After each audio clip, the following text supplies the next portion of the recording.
engine for holding. Your car is very important.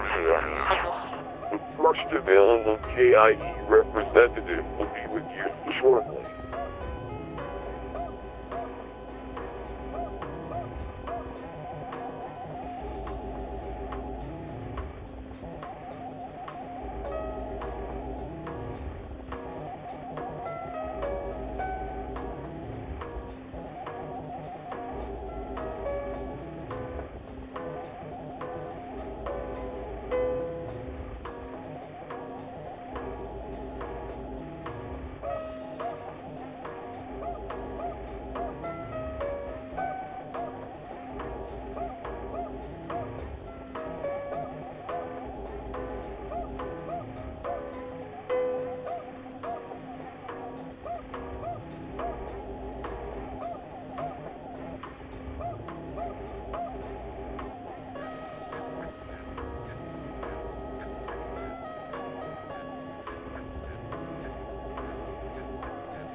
Hello, internet people. How are you doing? You doing good? I hope so. So, I had some parts come in day and change ago for this Commodore 64, and I got them dropped in.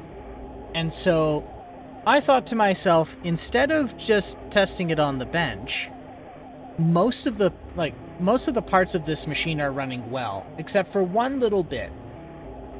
And I'm pretty confident that if this replacement part does what I think it will, then this should be ready for basically prime time.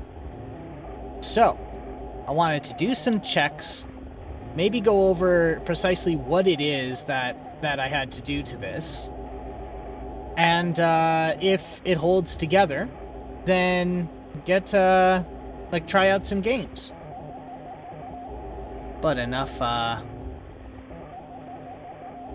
waffling. I'm never good at warming a stream up.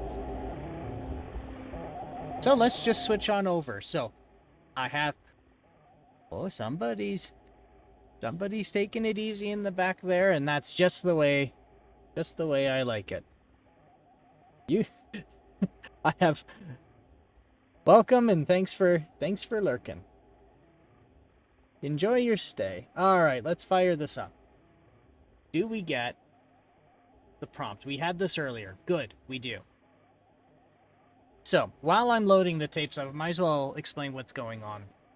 So, one of the things about the Commodore, one of the main features of it is it uses something called dynamic RAM.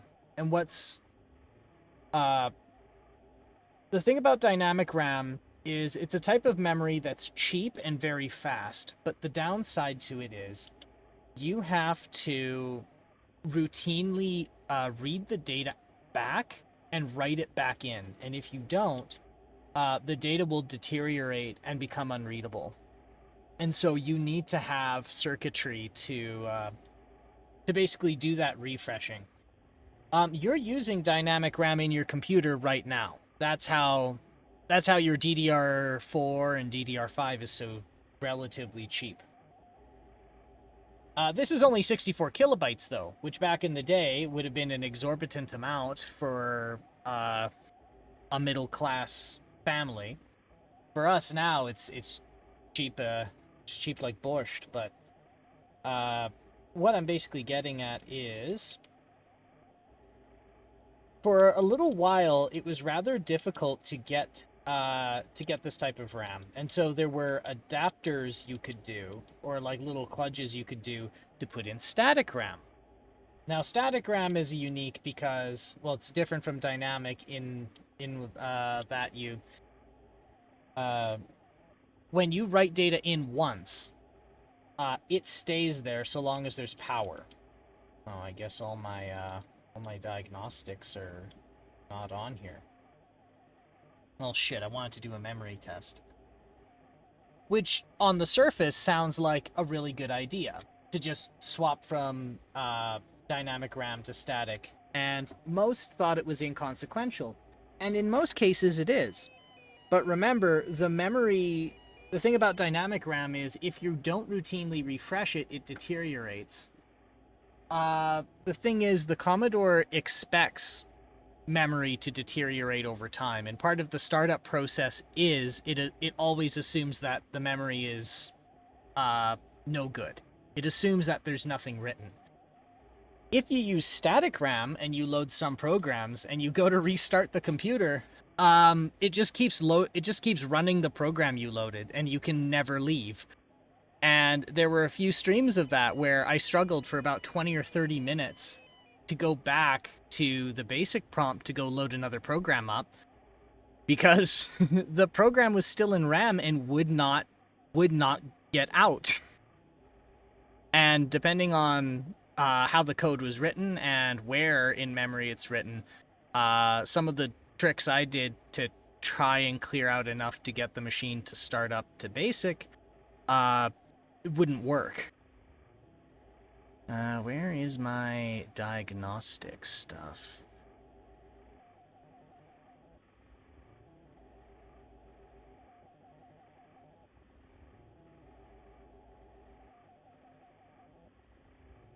It is not there. Oh. I do want that, though.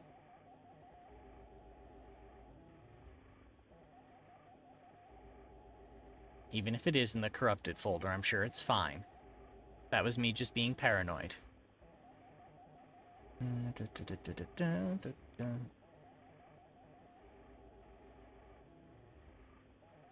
There they are. No, not that one.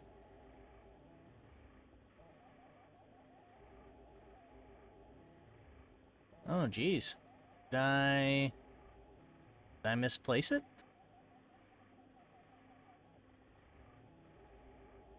That's unfortunate if I did that.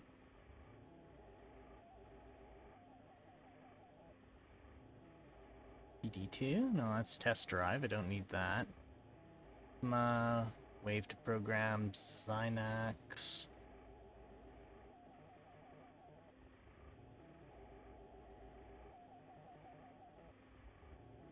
Oh well, it's probably not important. I don't think I need to do... Actually, you know what? Fine. If I don't have the boot floppy, I'll use my cartridge.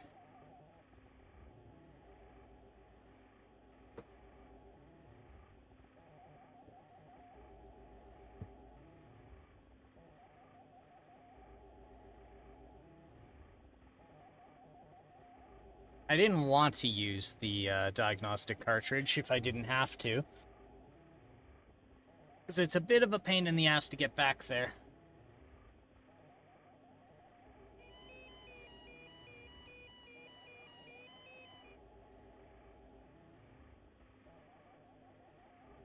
Alright.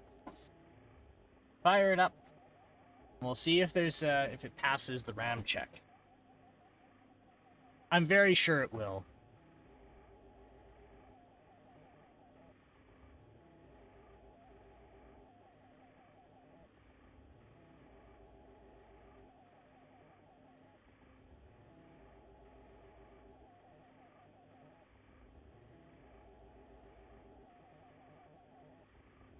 Alright. Well, the color RAM's gonna be fine, I know that.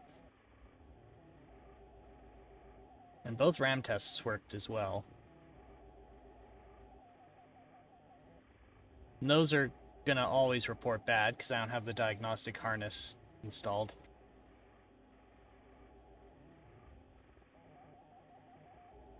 Yep, that's fine. Passed a quick RAM check. I won't do a more in-depth one, I don't think.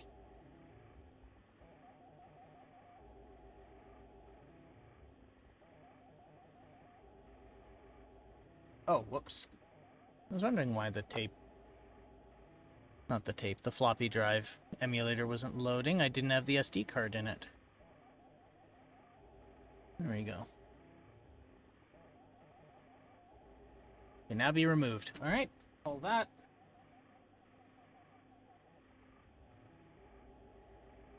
And drop that in.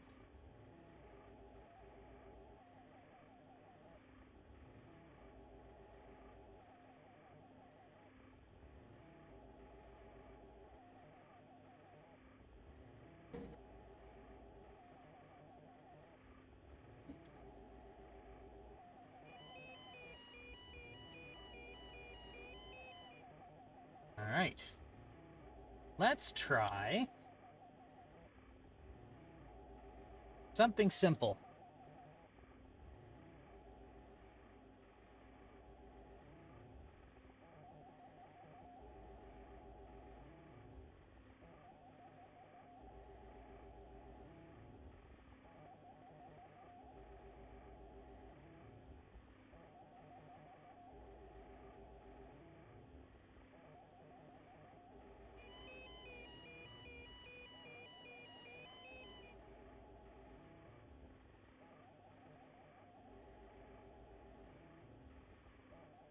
Oh, and that's just... Let me adjust that thing, too.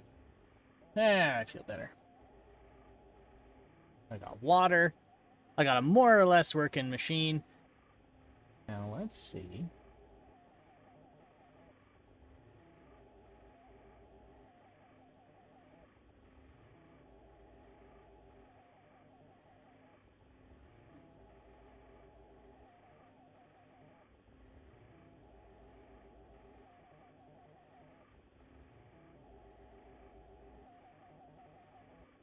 How long is this going to take to load?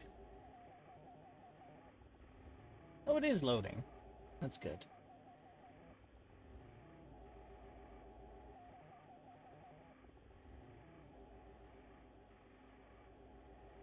Ah, yes.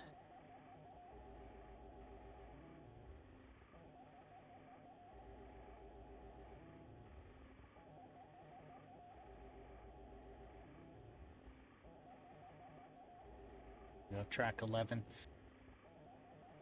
So before, one of the really big... Okay, so one of the issues I had is if I loaded some programs, I'd have to let the computer sit for like 30 minutes in order to... Like, in order for the memory to deteriorate enough that it wouldn't just start running it when I powered it back on. The other one was this floppy drive emulator I'm using uses a Raspberry Pi, and one of the things I was told was that if these get too hot, they would start acting up. And I've probably gone over how these floppy drives work. But just so I don't end up being a broken record, I won't go into it much again. But the short version is, to make the Commodore cheap, there's no supporting circuitry for a floppy drive. So it's the floppy drive's job to support itself. And so that means putting a whole computer in the floppy drive. Alright, let's see. Where is the audio? There it is.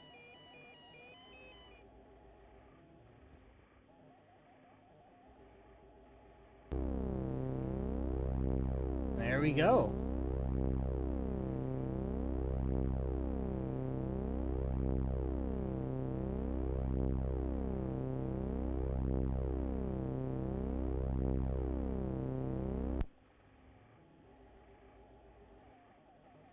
And this is definitely not going to get me in trouble.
Holding together, it's not, if there was a problem with the RAM, I would have seen it by now, I think.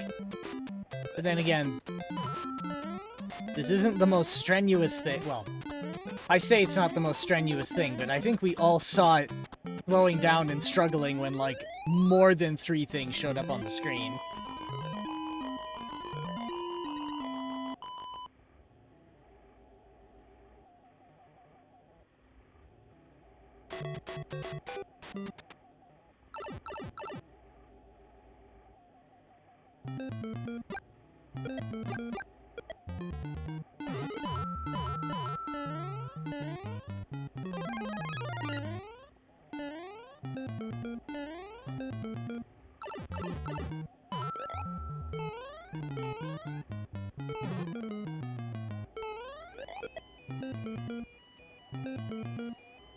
Oh, that's they just phased right through the shell.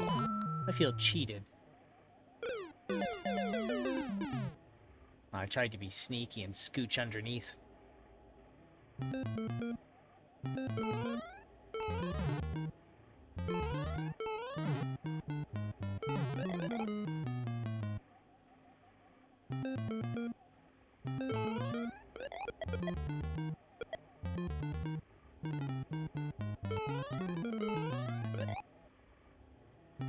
Haha!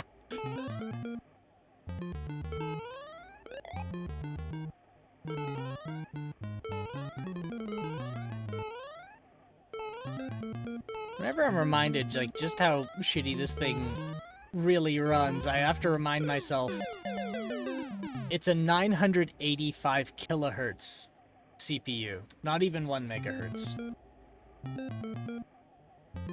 It's like, how fast is an NES? I'd have to look it up. I'm pretty sure it's like... I'm pretty sure it's 1.5 or 2.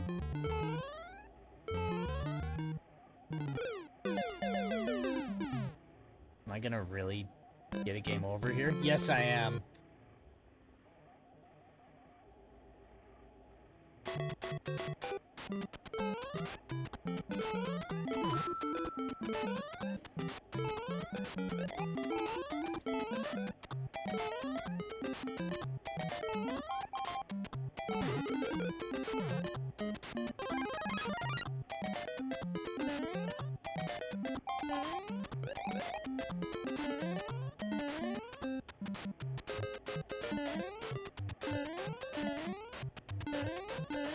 Come on, let me have it.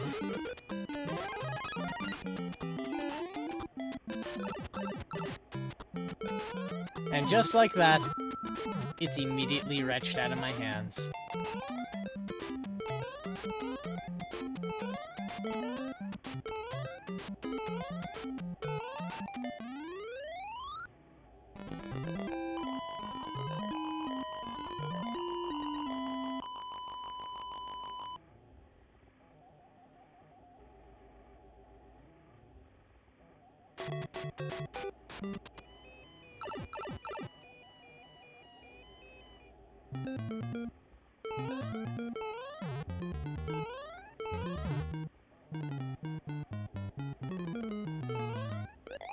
Alright, let's see how far I can go in earnest.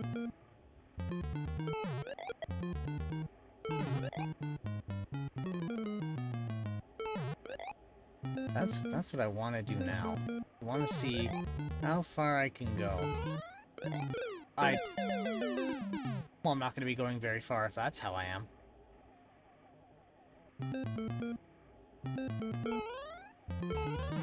But, like, in terms of, like, fancy compute work, this doesn't really do a lot. This is, I think, as straight of a port as you can get. Which, I'm amazed somebody didn't port it sooner. Or maybe they did, and Nintendo is just being litigious. Because the CPU architecture between a Commodore 64 and an NES is almost identical. So they both use 6502. The 6502 instruction set. But the 64 has an extension to it, so it's the 6510, and I forget what the actual extension to the instruction set does. I think it's just for additional addressing, or I/O, I think. But, I can't remember. Someone told me once. But, I mean, in that regard, the code could run. Then it's just a matter of how do you get shit to the screen? An NES draws graphics completely different than a Commodore 64's VIC-2 chip does. So how do you reconcile that? And that's what makes this really cool. It's like in terms of like electronics design and how like things are drawn to the screen, how you send sound out, like the instructions to your the instructions to the sound chip to get it to play, those are different. So in that way, this is a pretty cool port.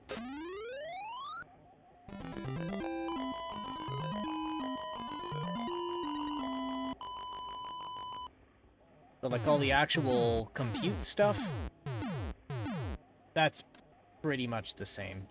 They add the same, subtract the same, read and write stuff back the same.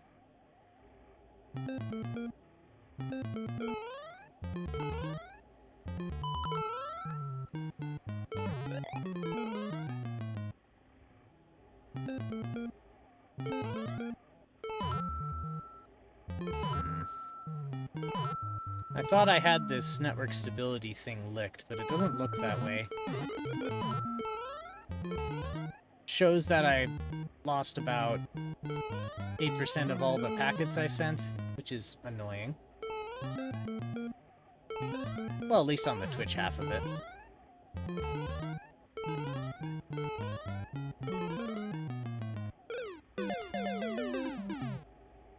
Did it, like, register a tiny jump? Is that what it did?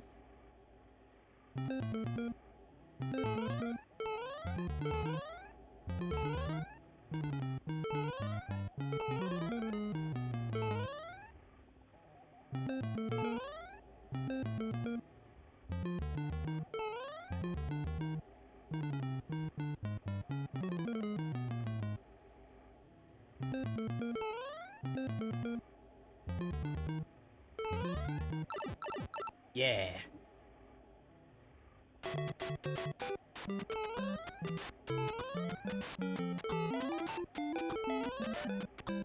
I bet you the Americans would have a... Well, I am American, but I bet the American version of the Commodore has a better time.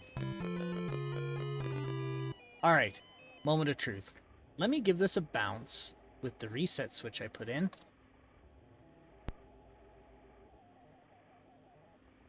Okay, so it came back. So let's load a game that I know is part of that, like, game that you load that doesn't come out.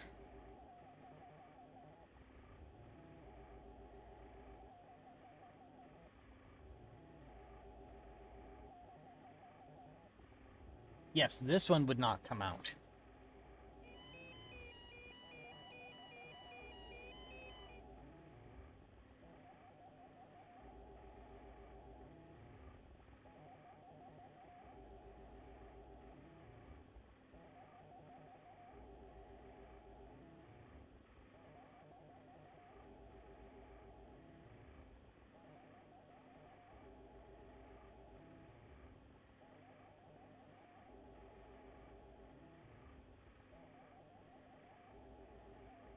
I'm not really getting too involved or too in depth with any one game because I don't want to get really invested and then have this break down.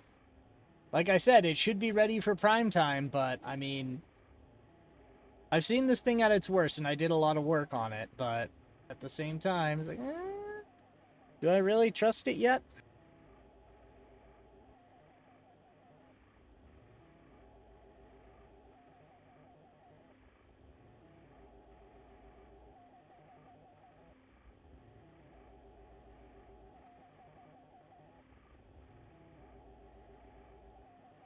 I'll just let it load.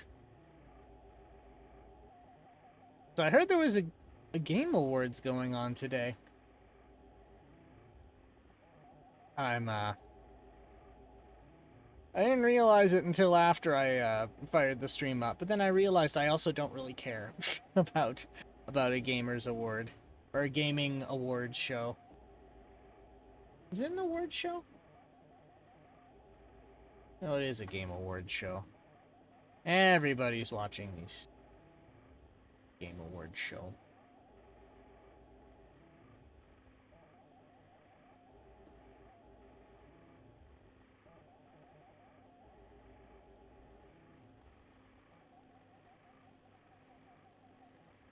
I guess I should have put an epilepsy warning, huh?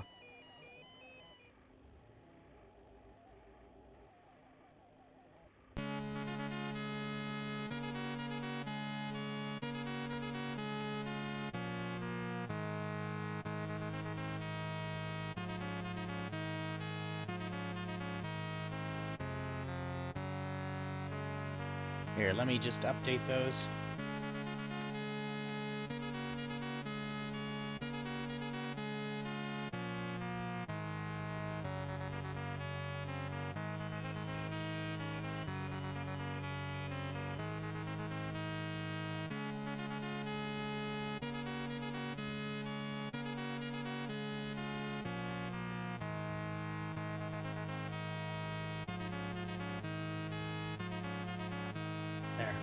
There we go.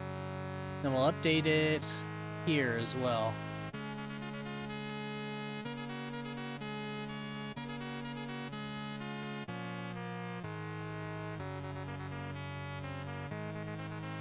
Done and done.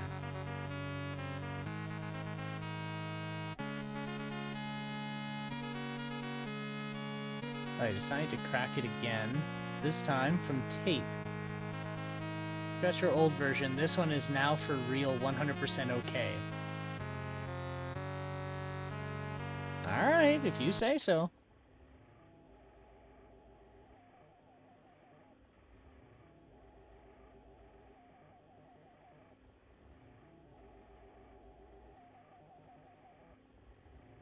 Alright, so the plot is half phoning it in and half both a little inappropriate for kids and period. Like, the kind of game you would expect at the time. It basically goes, evil gremlin man does evil gremlin things in a factory, so they got a thing on a spring to murder him. And you're the thing on the spring.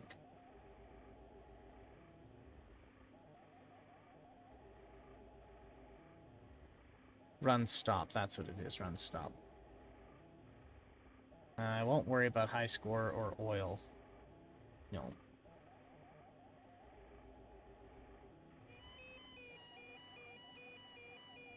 Alright, fine, load or reset high scores, reset high scores.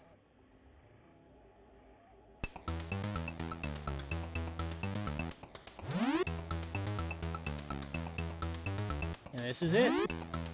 1985 Gremlin graphics.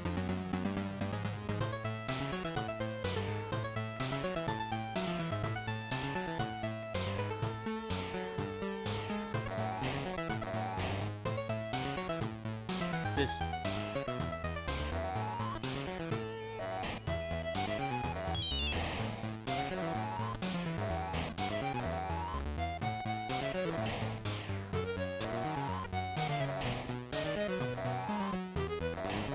This is surprisingly difficult.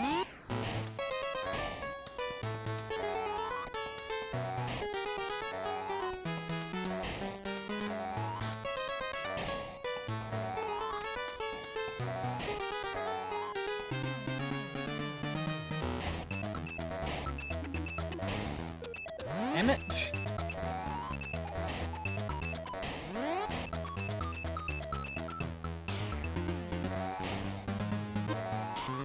You little bastard.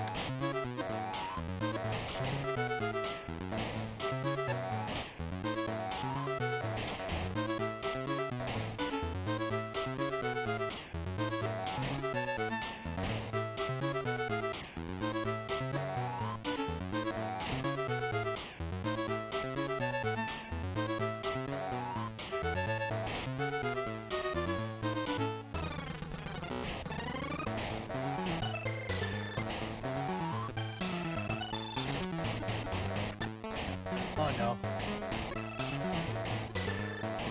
Am I stuck?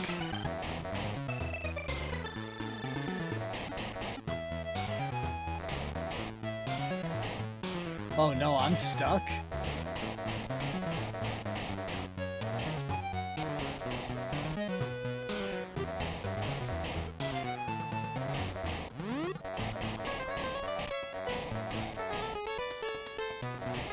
Shit! I'm actually stuck.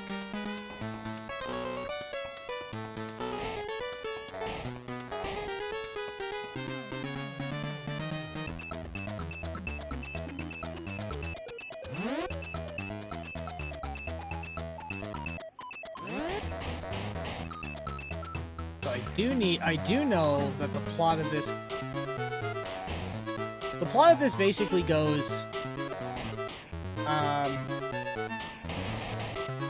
you need to get some type of modules or cards to enable certain functions of the factory, and that's the only way you can move around.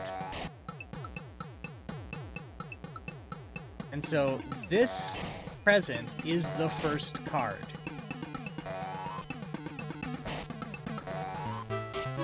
So with this, you can start using the elevator.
There we go.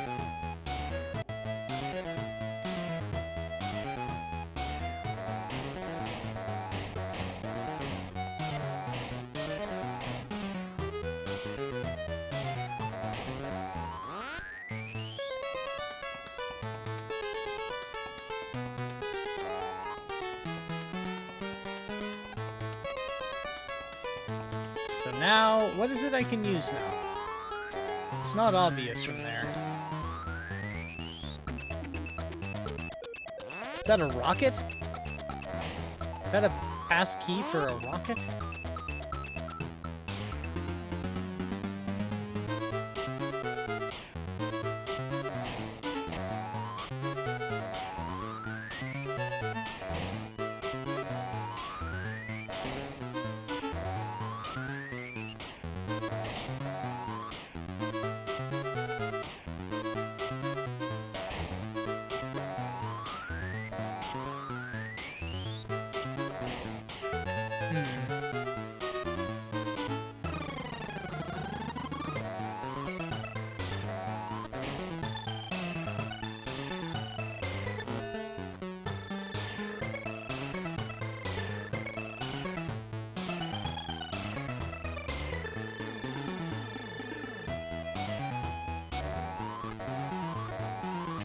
Okay, I know if you fall in that pit, you're just immediately done.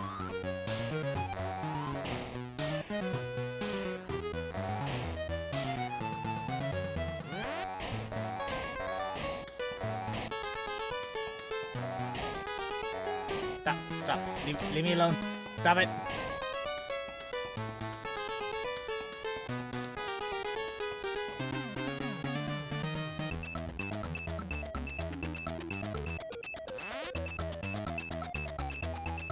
Oh, I didn't mean to do that.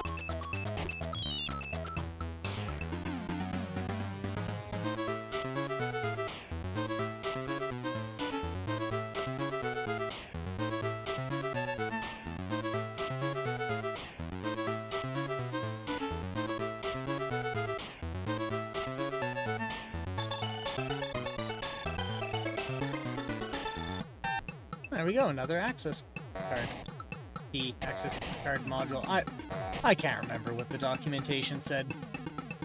Couldn't be asked either.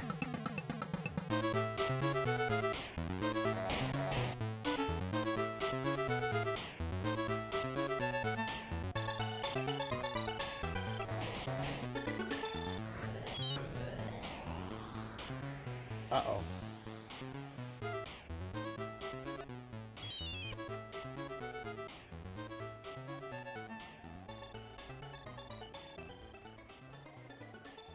Good stuff.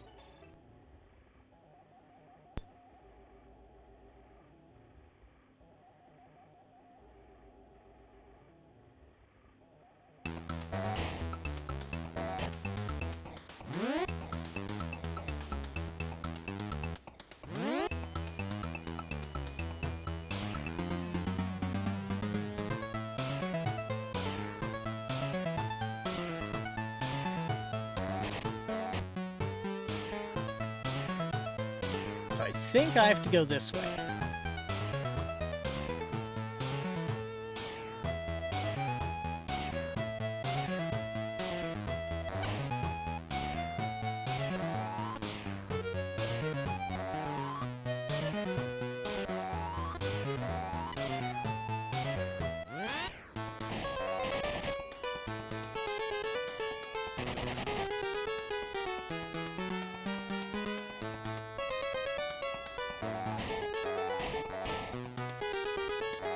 Oh yes, and puzzle pieces. Apparently there are puzzle pieces on a lot of the levels on the in the factory as well that I had to pay attention to.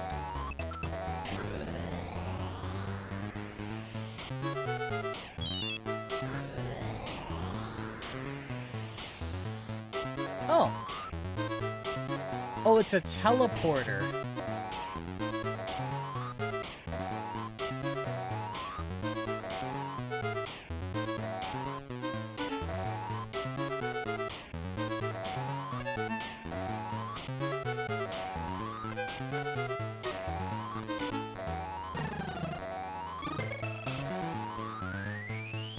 Uh-oh. And dead.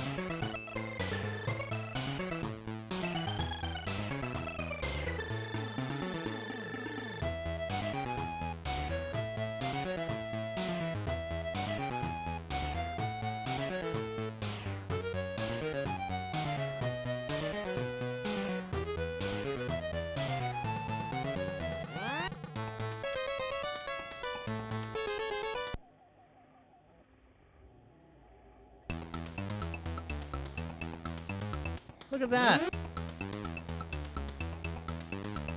Alright, now comes the moment of truth. This game on static RAM will not unload. If I hit a reset, it'll just come back.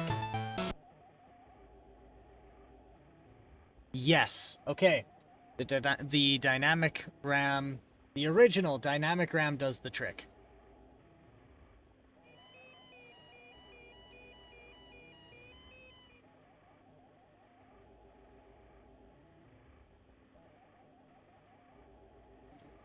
Alright, let's find...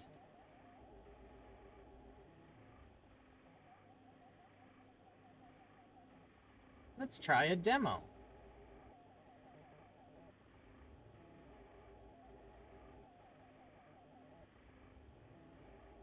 Okay.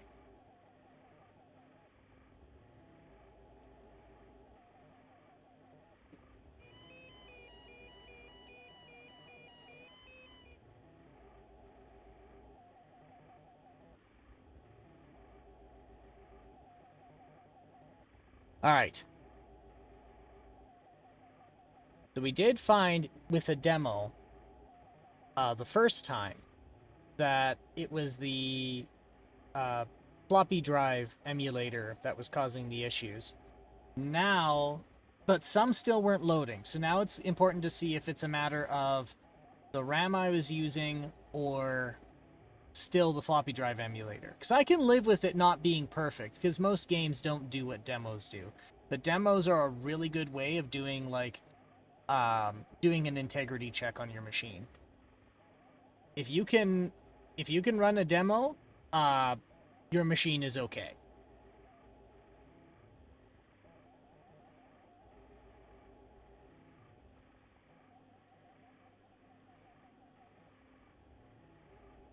Like, more or less.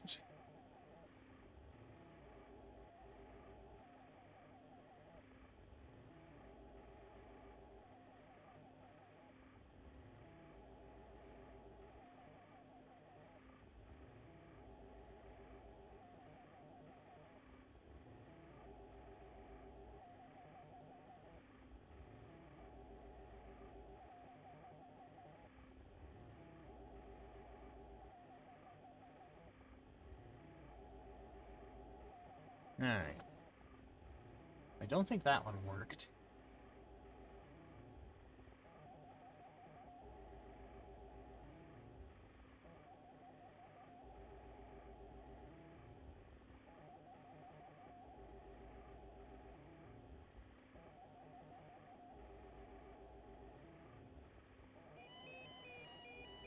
Let's try this one.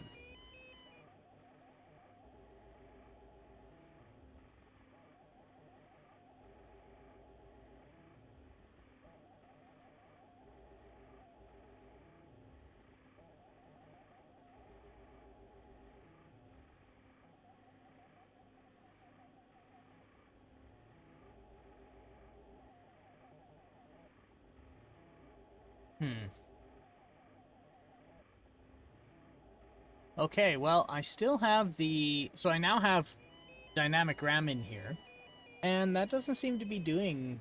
Like, doesn't seem to be improving it in that regard. So that means it is the drive emulator, which, that's fine. I can live with that.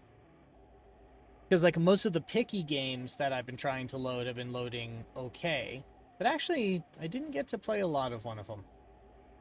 There's a pinball game which I kind of like. And I'll give this another minute or so. And if it doesn't straighten out, then we'll switch to some pinball.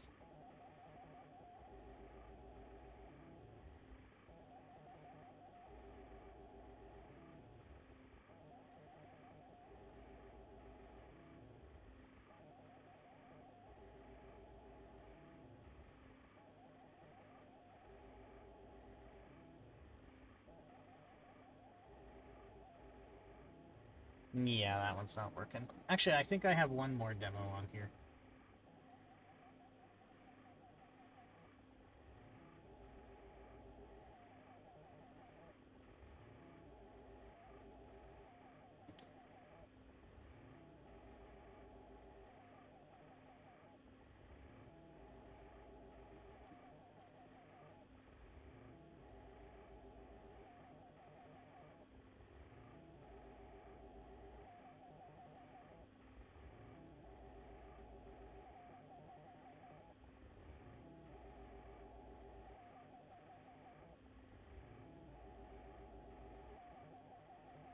Right. Does this do the trick?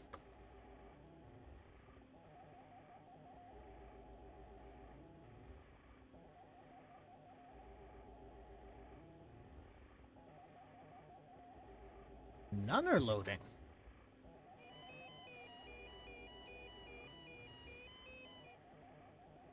Oh shit. That did what I think it did. That's gonna be annoying. Here. We're gonna shut it off. Start it cold.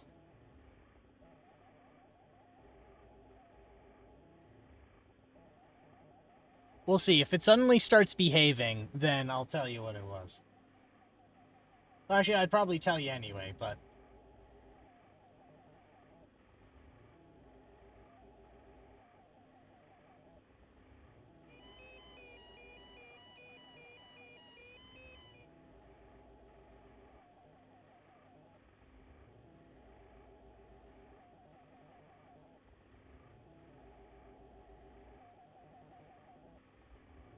So, like I said earlier, to make these systems cheap, there's nothing on board to handle peripherals. It's the peripheral's job to run itself. And so the floppy drive, the 1541, is a whole computer in of itself. So one of the tricks you can do to make it run faster or load faster is a programmer can write their own code or their own program to execute on the floppy drive because it's its own computer in Commodore land. And one of the downsides to that is if that occurs, it stays in RAM on the 1541 drive until you reset. So we're gonna see if it behaves now. And it seems to be behaving a bit better. There we go. Well, I went for...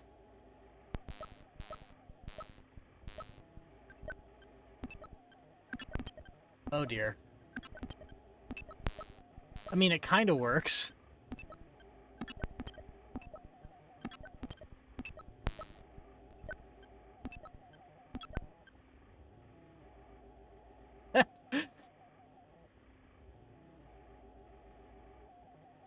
Well, that was kind of cool, I guess.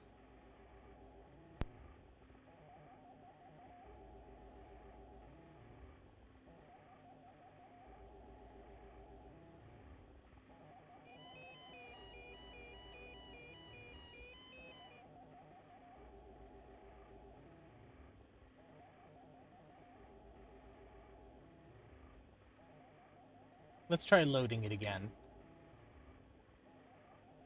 So that means the modification I made didn't work.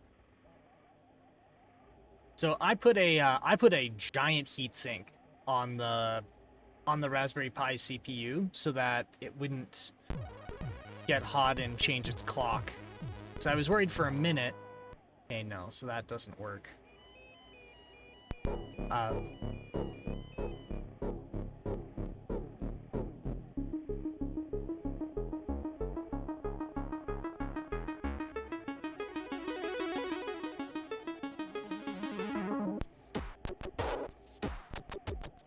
Oh, that's...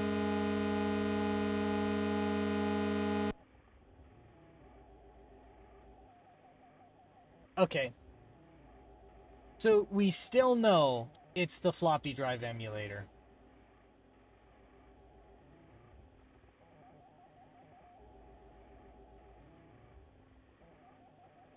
That also means that it had its own code loaded into the floppy drive controller to increase performance, and that's why the others wouldn't load, and that's one of the gotchas you can get with Commodores. There were games that had a copy protection that did the same thing. If you tried to load the disk and like run the program on the disk, it would load a bit of code into the controller of the 1541 so that you couldn't copy the game to another disk. Or in the case of demos, they use it to increase performance for loading by having their own method for loading.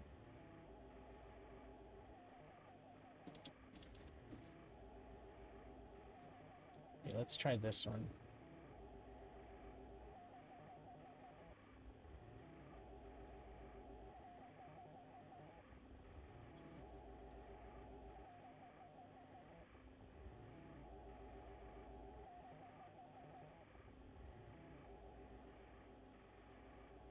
Okay, so as I was saying before the sound started screeching from that demo getting stuck, I thought that it might have been an issue with the Raspberry Pi that does the emulation getting too hot and changing its CPU clock in the middle of a load, which screws up timings, and timings are super important to run this floppy drive emulator.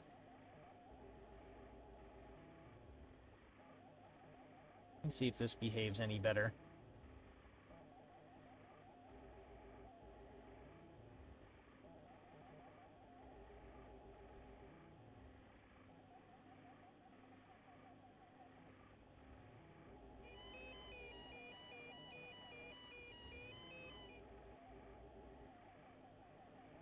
Hmm.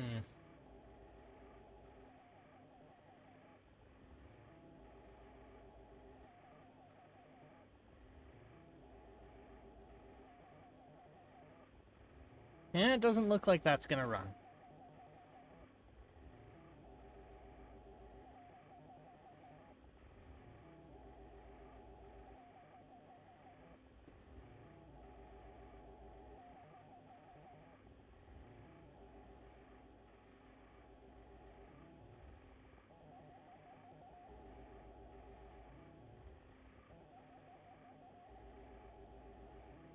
Okay, so that got stuck.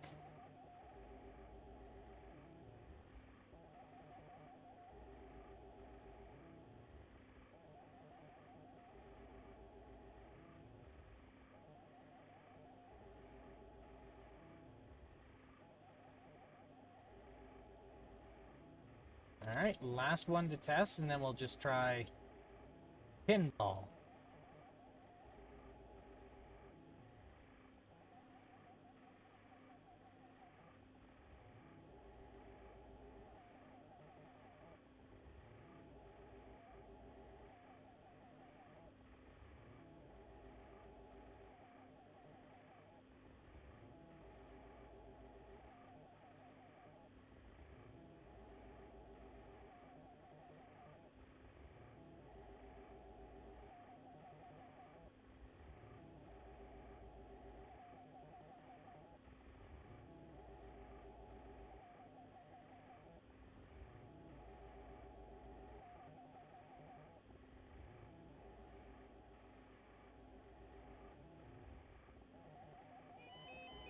It does not look like it's gonna go, but that's fine. I kind of just want to play that pinball game anyway.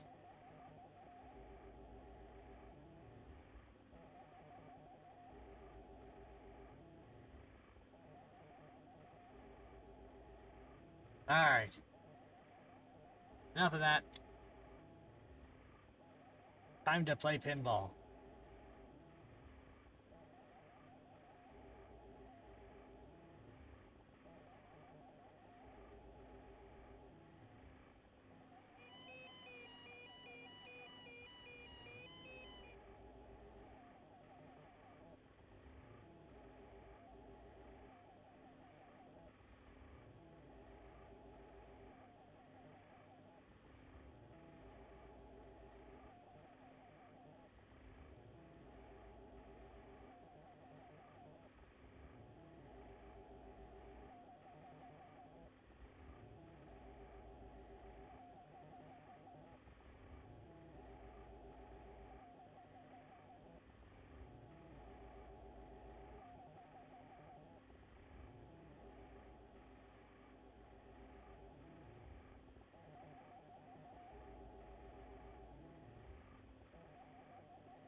Still loading. Yes, this is real-time loading. This is what a middle-class family in the 80s would have to deal with.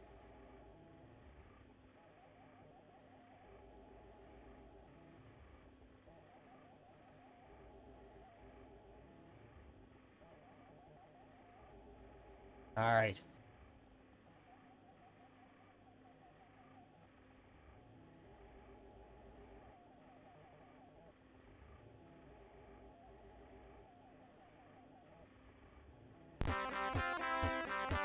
Here she be.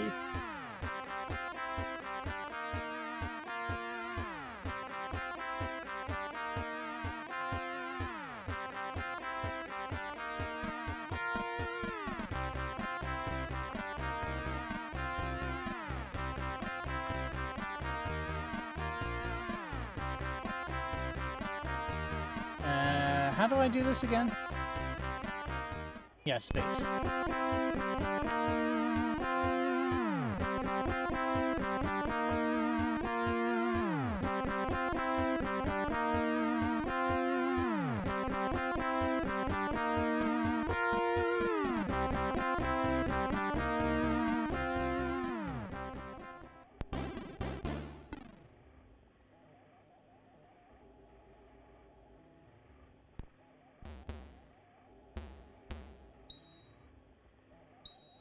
No. I got cheated.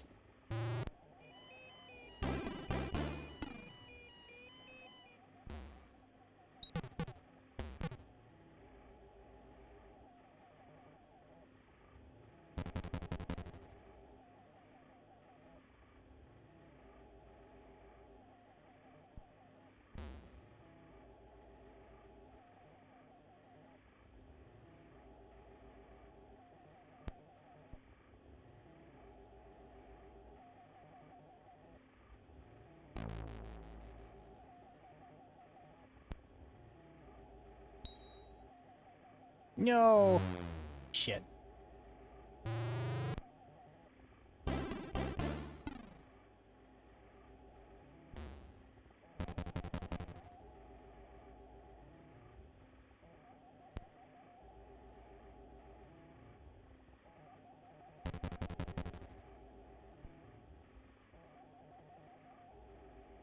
Shame that there's no music here. They spent all their budget on the title.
Alright.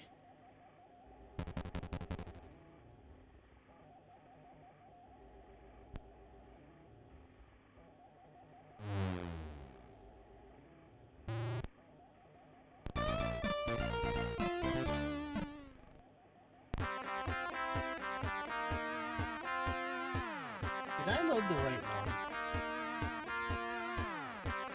I have two on here, and one of them sounds a little funny. Let me spin up the second one.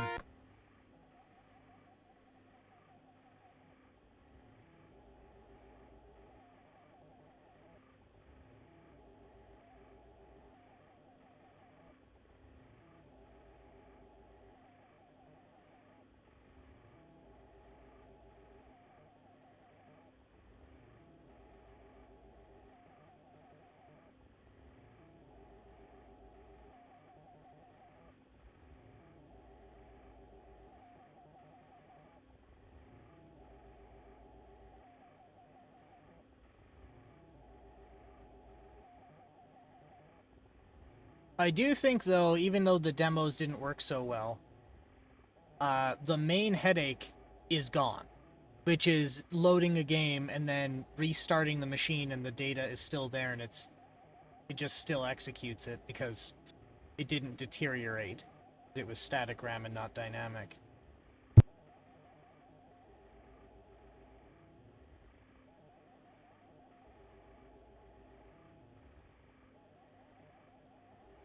Kind of funny because you can see with me just, like, I wouldn't say banging my head against the wall, but me having my challenges with this thing and data being corrupted and weird screeching and crazy lights, and you see modern analog horror and how they try and represent things being haunted. And you can kind of see the correlation there. If you don't know what it is that it is supposed to do, and that it malfunctioned, and why it malfunctioned the way it did, I could see someone getting really scared by it.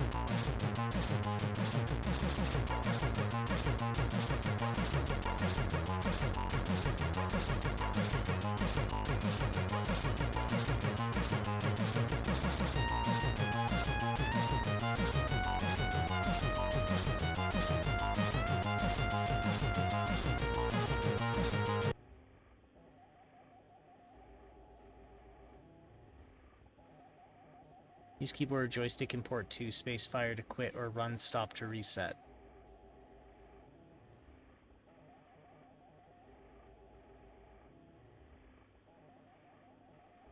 Oh, and then the neat quirks that developers will sometimes do to, you know, give you some feedback on what the computer is doing. Like, I don't know if anybody caught in the corner that letter A was changing colors all the time, to kind of give an indicator that it is still loading. If something went wrong and it got stuck, that color would stay the same. That's sounding better.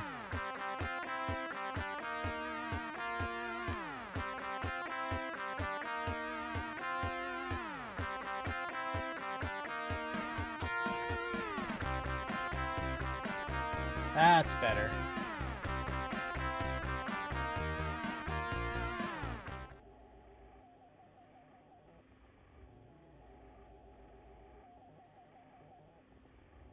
That might not be better. No, that's fine. Okay.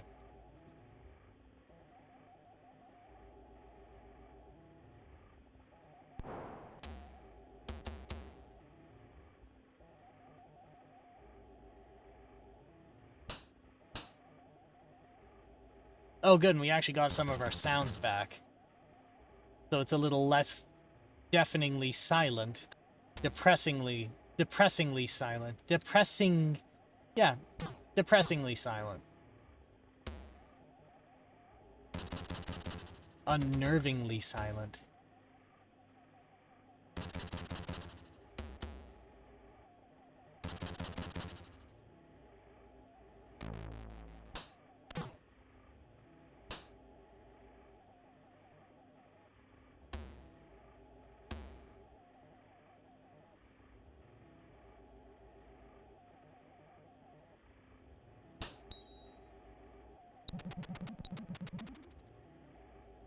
Oh, that's magnitudes better. Well, how the hell am I supposed to get those paddles up? Those little things up there?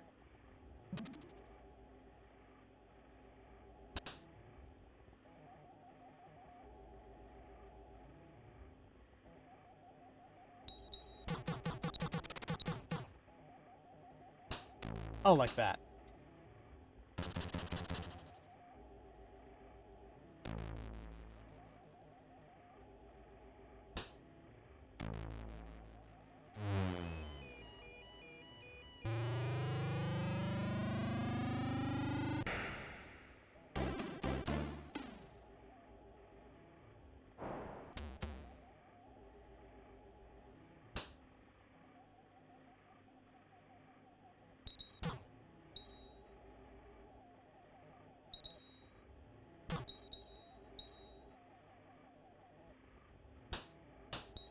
No.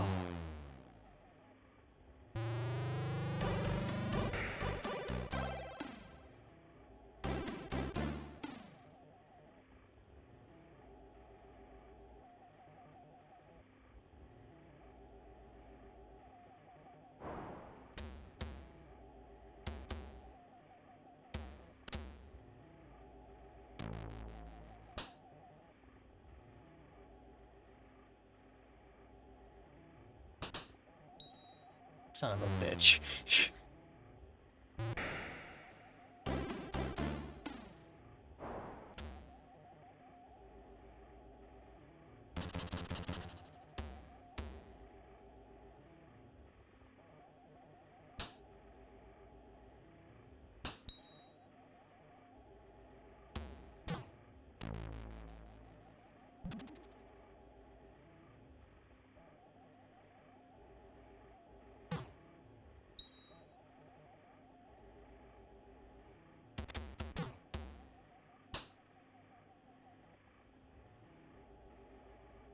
Boing.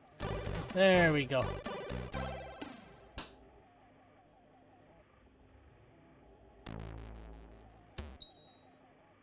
All targets down. So what did that actually do for me?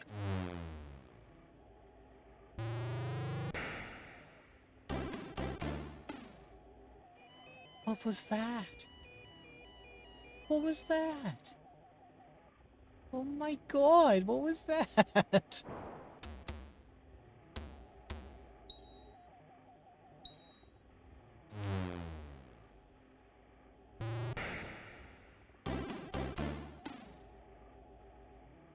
Can't believe this. Like, I didn't even get a I didn't even...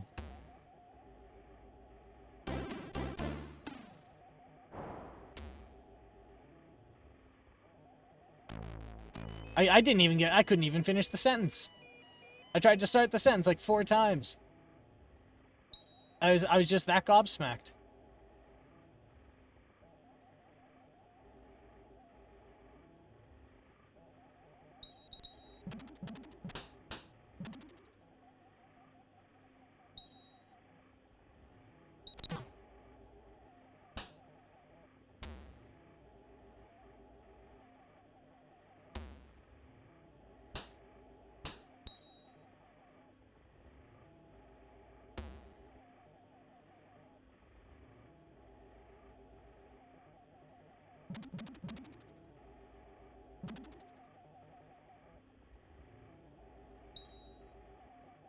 Wapow. Ooh, I got an optical drive emulator for a busted up Sega Saturn I had. Or have. And, I mean, it runs well, but there's some quirks I have to understand before I feel like it's good for streaming. One of them is, well, because it's the Saturn, and it used CDs, oh,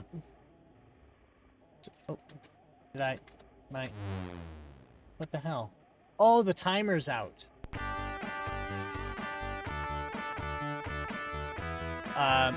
What was I saying? Oh yes, because it's CD based. It seems like some games used audio tracks alongside just straight up data, data stored on the disc. And a lot of the archive and like backup discs that people have made didn't include the music, which means that it's very very oddly quiet, which I don't think is enjoyable for anyone.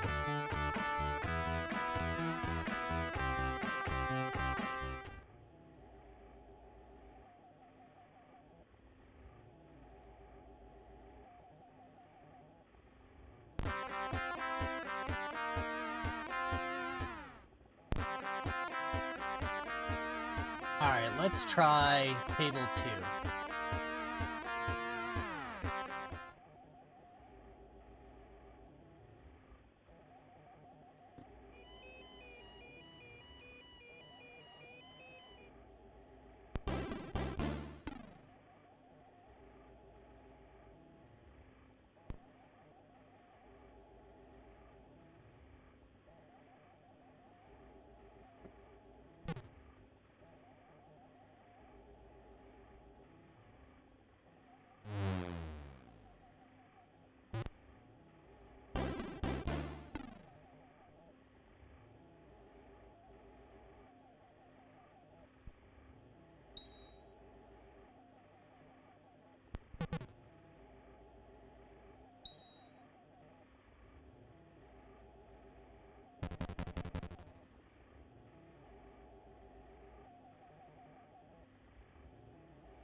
You know, many moons, well, I shouldn't say many moons ago, but the longest time, I've had half a mind to do some kind of, like, small, bite-sized, like, episodic,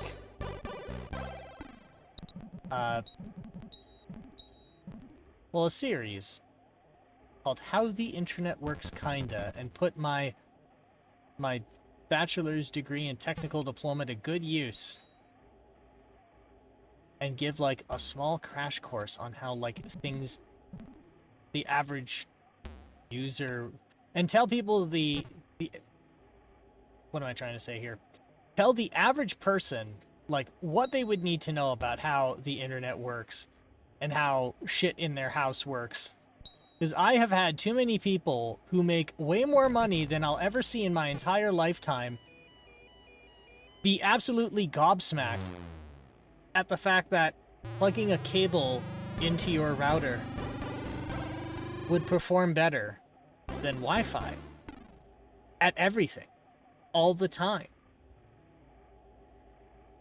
Because it just doesn't occur to many people that radio is an error-prone and faulty means of communication, which means there's a lot of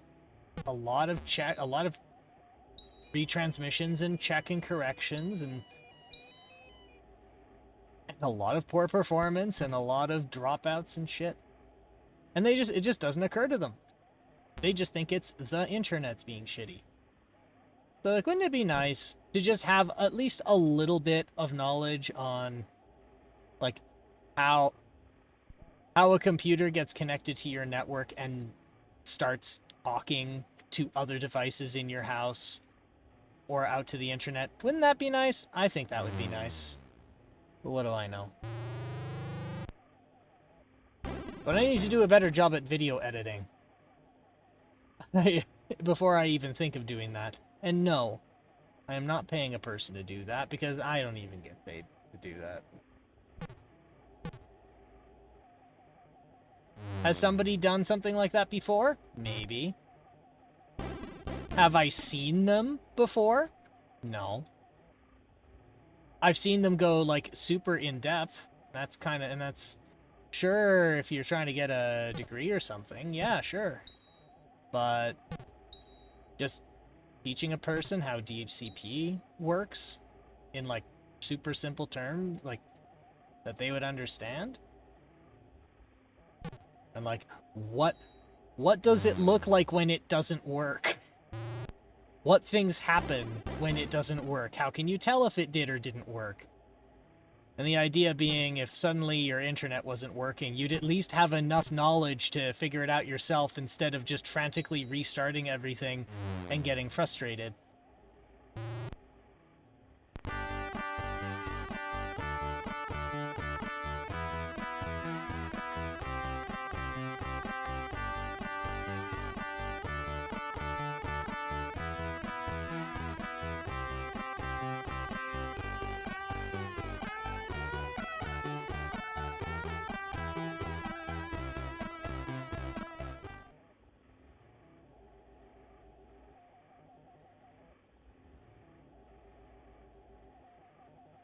You know, people used to compose music on these. I wonder what you would need to start composing music on this. Not that I know how. But that'd be kind of fun.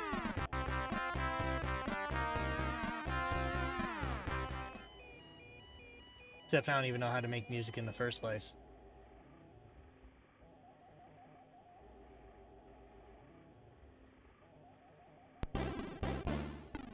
Ooh, Dagron. Okay, so this is medieval.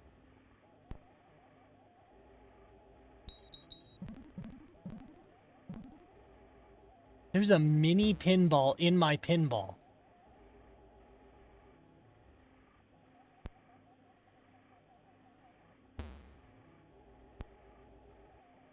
Like mini pizzas on your pizza.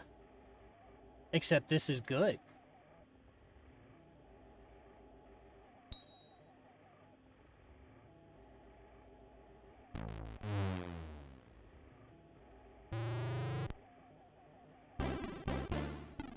You know, I was visiting family in Ottawa, and one of my favorite places to go is a place called House of Torg. And yeah, it's basically a pinball arcade. And I mean, pinball is not always my bag, but they're known for three things: beer, pierogies, and pinball. And they own it, because they know that's, like, the dorkiest, stupidest thing that you could make a living off of is beer pierogies and pinball, but it works. I think well, I wouldn't say it's one of my favorite parts. I think my favorite part is that it exists. But,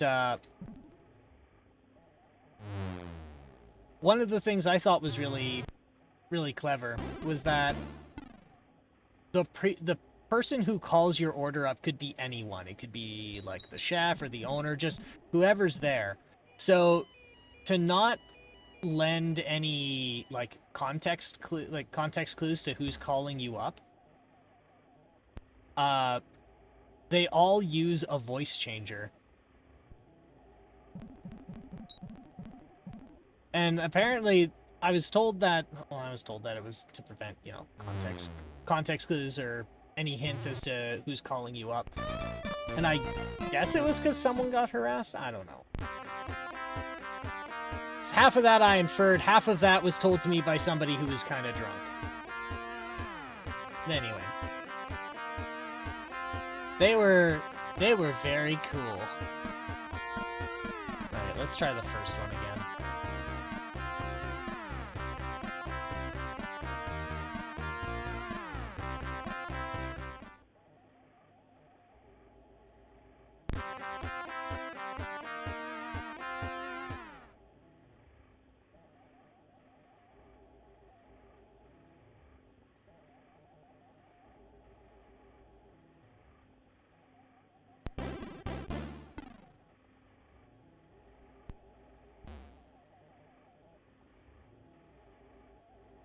Okay, so now the audio went back to what the first one was.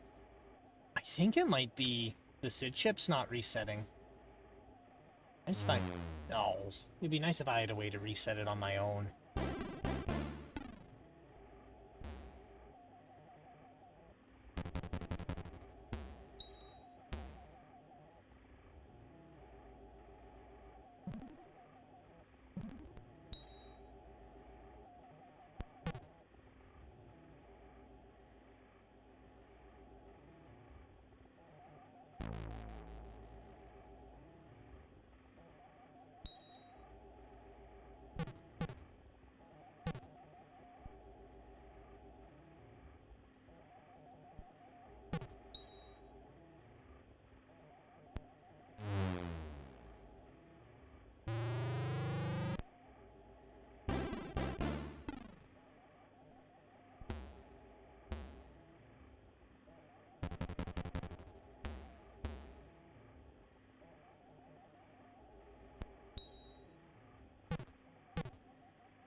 Okay, so I've not... Okay, I shouldn't say that. I once managed to get out of this table. So if you look here where the ball is bouncing, like right there a moment ago, that wavy bit, that is a gate to the actual exit to this table. And I can't remember what happens after that, but I think... Ah, shit. I think it's supposed to be like 2 or 3 tables per stage. So I chose the robot table. But once you go through that exit, I think you're supposed to go to like another stage of that table. Hang on, something seems a little funky.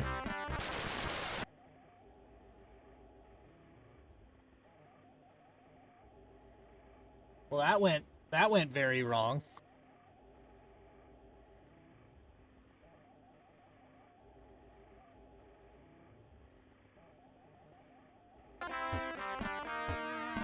How you doing? Things are going wrong.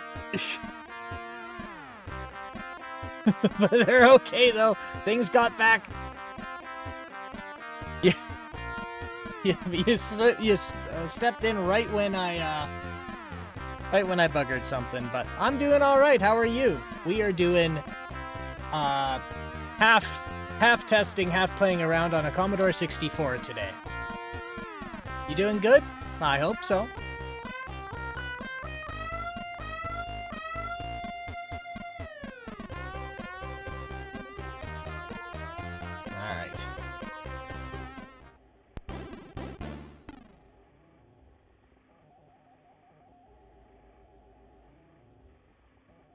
Oh, the audio is very far behind. Just a moment.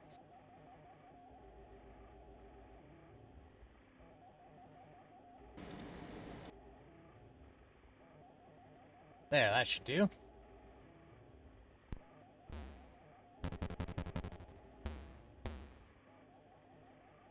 Oh, now it is hugely delayed. That is like a full 2 seconds. That is not good.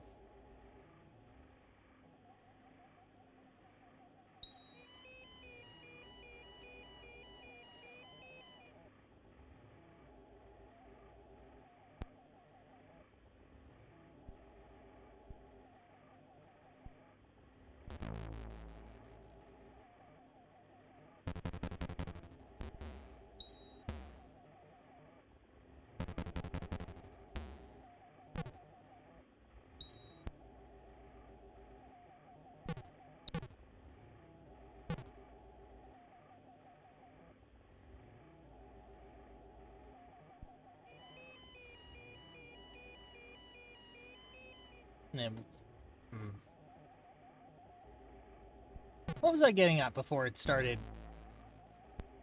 Before I made this all worse for myself. Let's see, I talked about House of Torg, I talked about pinball, pierogies, and beer. Here, I might take this opportunity to mess with the audio some more.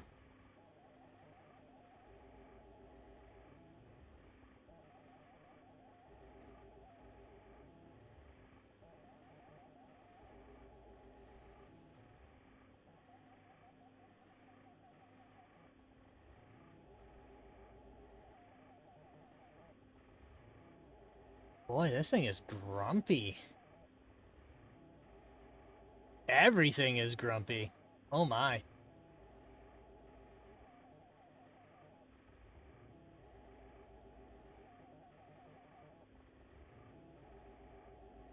Did it all go wrong? Has it all gone horribly, horribly wrong?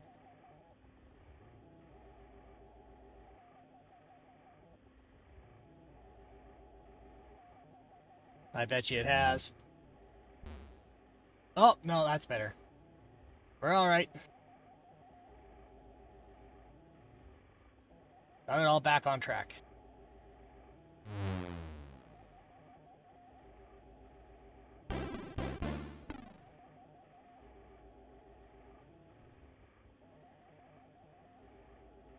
Really? Shoot again? Alright, fine, I will.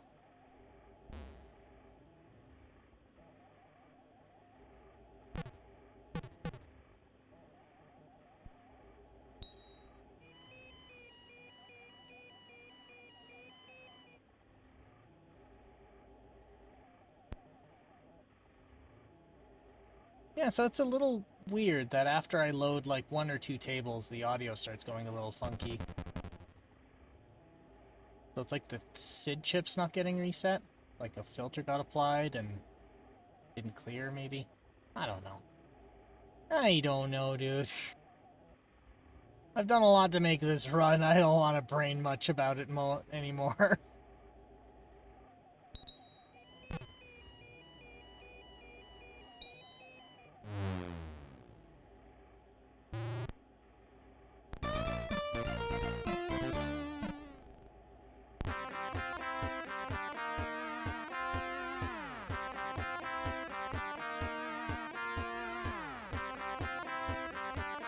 That was fun, but now let's try something a little more,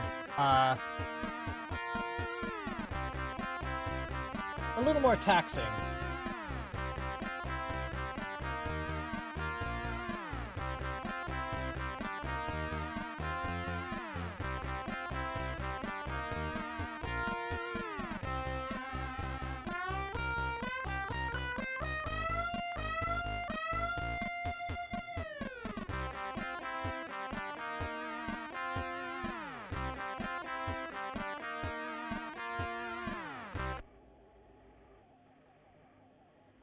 This is particularly strange.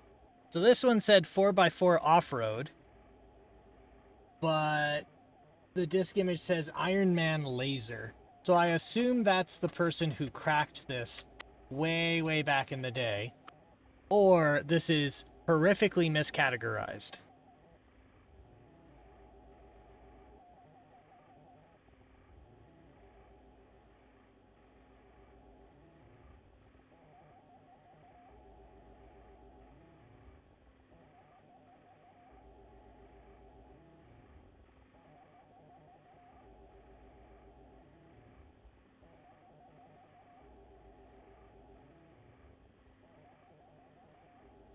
Let it load.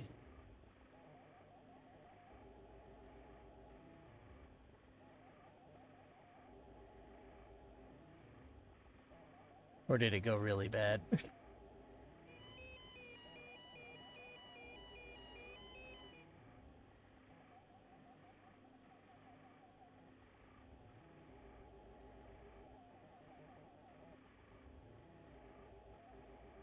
Oh, it went dumb. It went bad. Alright, bounce it. Start it over. Thank God rebooting this thing is dead simple.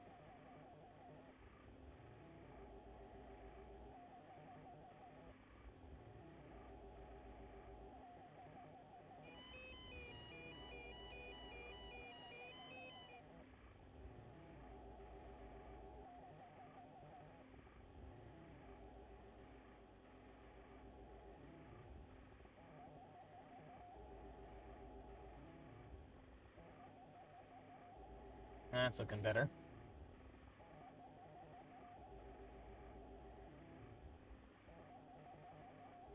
$18, $17, $16.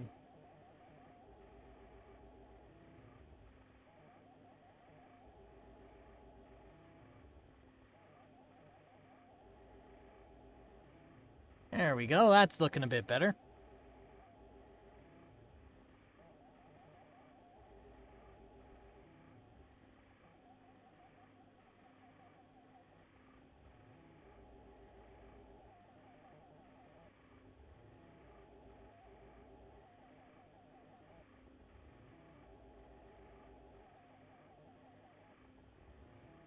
Loading. I should get some upper hold music, I suppose.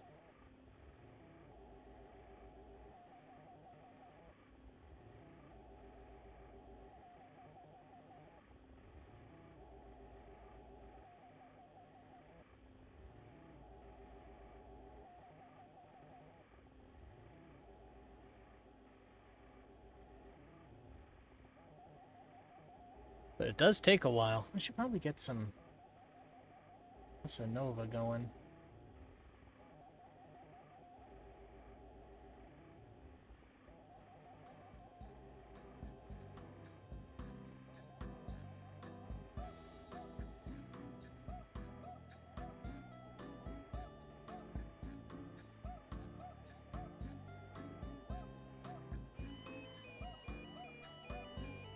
Network stability is a bit better. That's good. That's good. So that was part of the, that was another issue I was having. Not related to this computer, of course, but I was having some real bad stability issues for the past few weeks, so I'm glad it's straightening out. That does make me feel a bit better.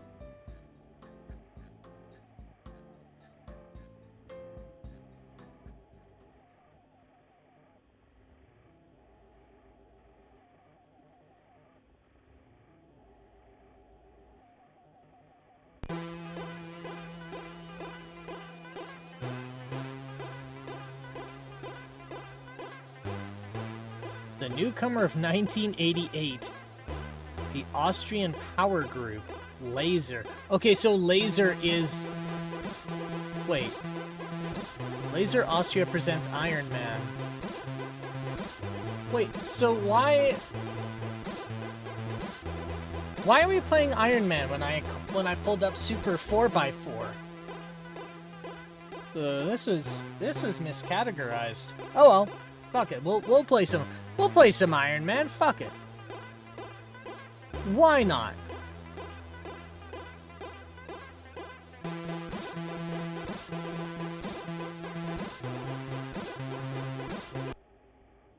Intro by the edge.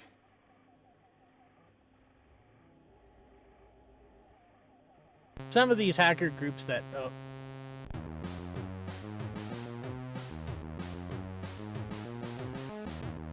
Okay, so what is this game actually called? Because this doesn't look like Iron Man the superhero. Is this a cycling? Is this a game about bicycles? Is this the Iron Man tournament? Where the man who was cheating and lost his nut was infamous for? Is that what this... I don't understand. I don't understand, man. I don't get it. Okay, so mine's the red car. Oh, yeah, I'm the red one.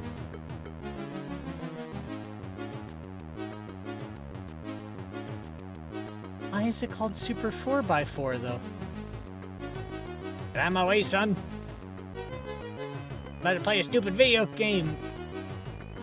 Get out of my way. This is cute. This is really cute. Money! I don't care if I'm last place, I got $20,000.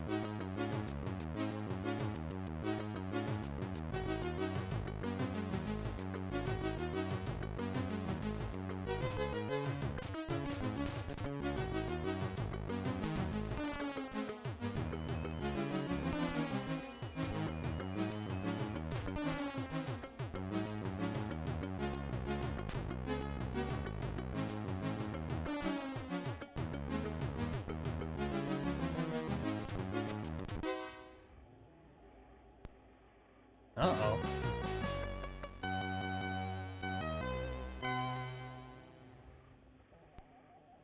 Okay, we're good.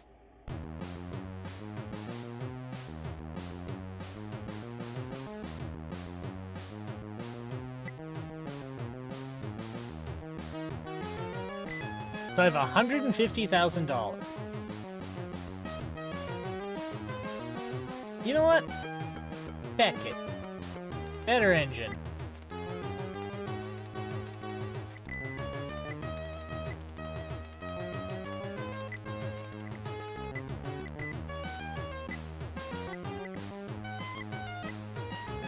And better tires.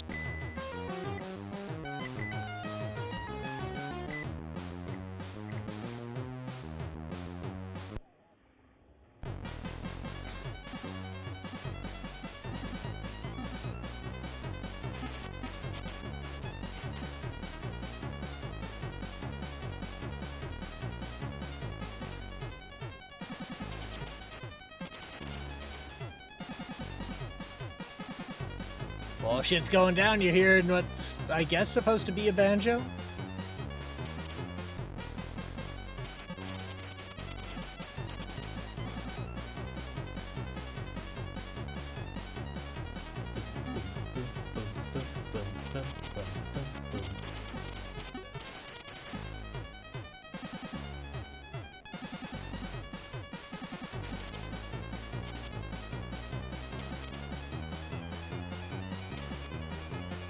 He got $40,000, you piece of shit. I'll drive you off the road. I'll cause a horrific crash.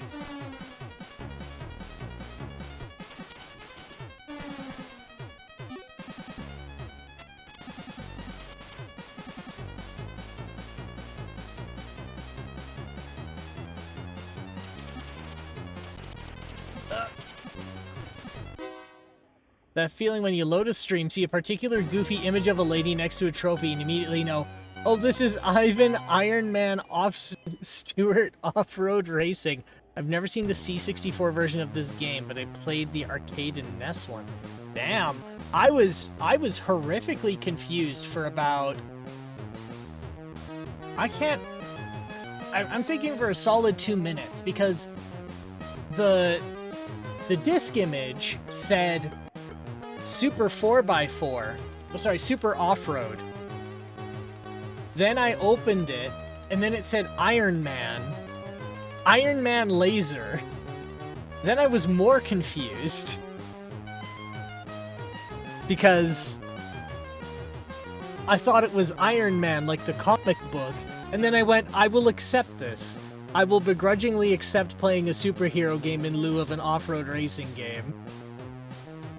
Then it loads the lady with the trophy and Iron Man, and then I'm like, oh, it must be bicycles. Then it's back to off-road, so I had this, like, roller coaster of disappointment and acceptance to only be back where I began.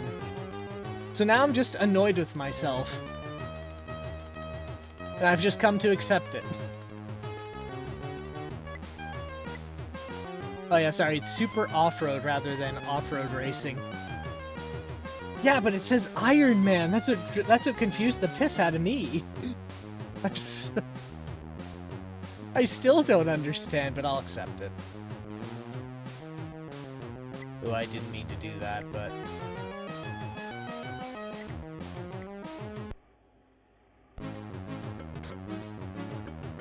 Oh shit, we're riding backwards now.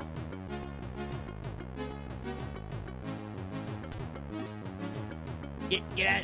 Go on! Get! Don't you steal my money. Money.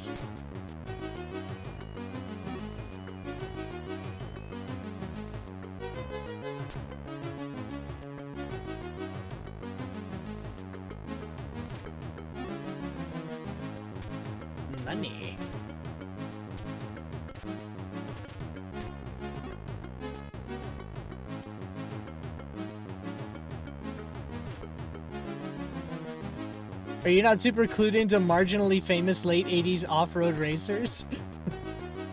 No, and I will forever be ashamed. It is a branding of shame on my person that will never wash off. Like when I accidentally got sooty diesel oil on my shirt. It'll never come out. I literally only know him from this game.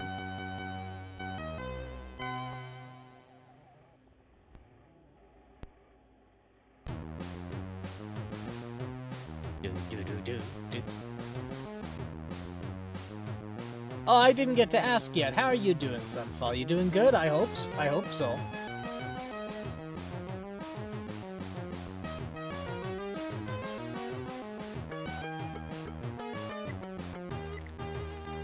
Just finished a game night. I'm feeling pretty okay. I'm gonna say that this machine's more or less ready for prime time, so that's nice. I'm not dead tired. That's nice.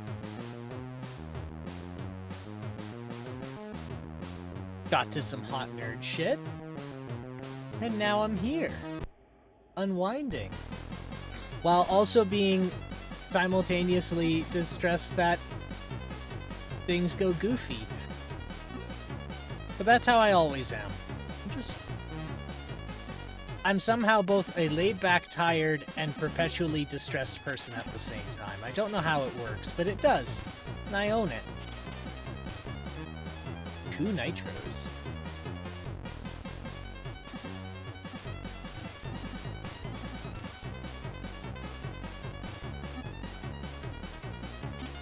So we are getting dangerously close to having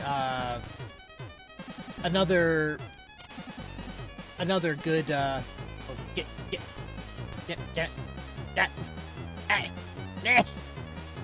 we are dangerously close to having another stint of the Legacy Golf Challenge. I've almost got a original PlayStation ready to run. I just got an ODE in a few days ago for the Sega Saturn. And, well, the C64 is pretty much ready for prime time. So that gives me 3 more platforms to plug away at golf games on.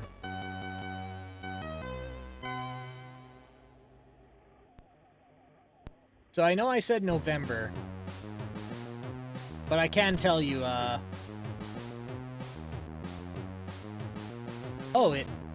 Did I time out? Did I take too long? Yeah, I did.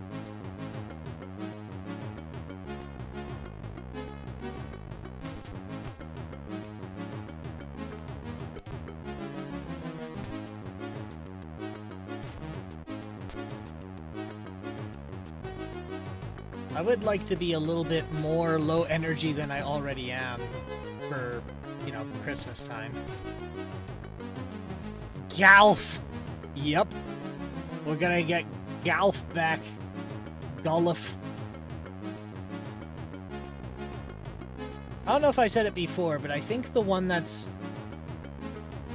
exciting but also a little bit dreadful for me is golf on this platform specifically, because there's so much software written for this that there's like, I don't think there's any like central authority that really knows all of the software that's ever been written. Which means there's a very real possibility that the challenge may never end solely because of this platform.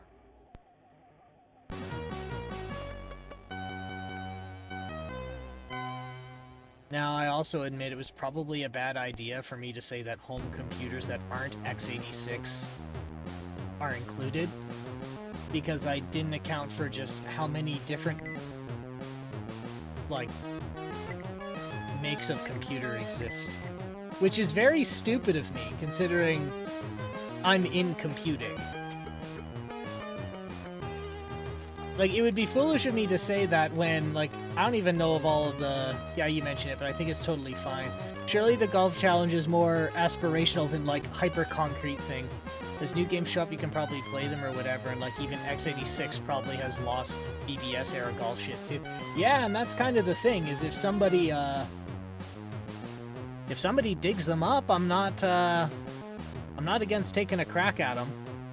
But I mean, it gives me something nice and relaxing to do on Sundays, and it's easy to hold a conversation doing golf. Get there.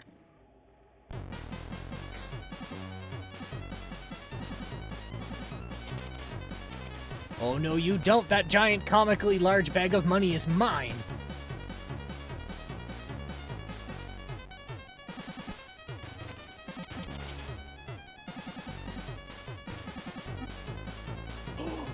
How did he do that? I just catapulted, like, halfway back in the track. It's amazing.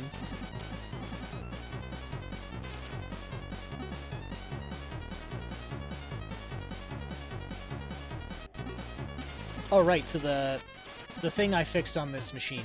Okay. So one of the things that made this unfit for prime time, I guess what I'm saying is I think you should tune your feeling to sense of wonder rather than concern when it comes to potentially incomplete platforms. You know, that's a good way of putting it. And besides, being optimistic is good for one's mental health anyway.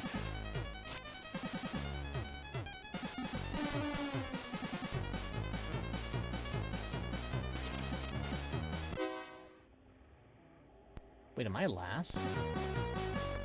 Oh, I'm second place. But, oh, yes. So the problem with this.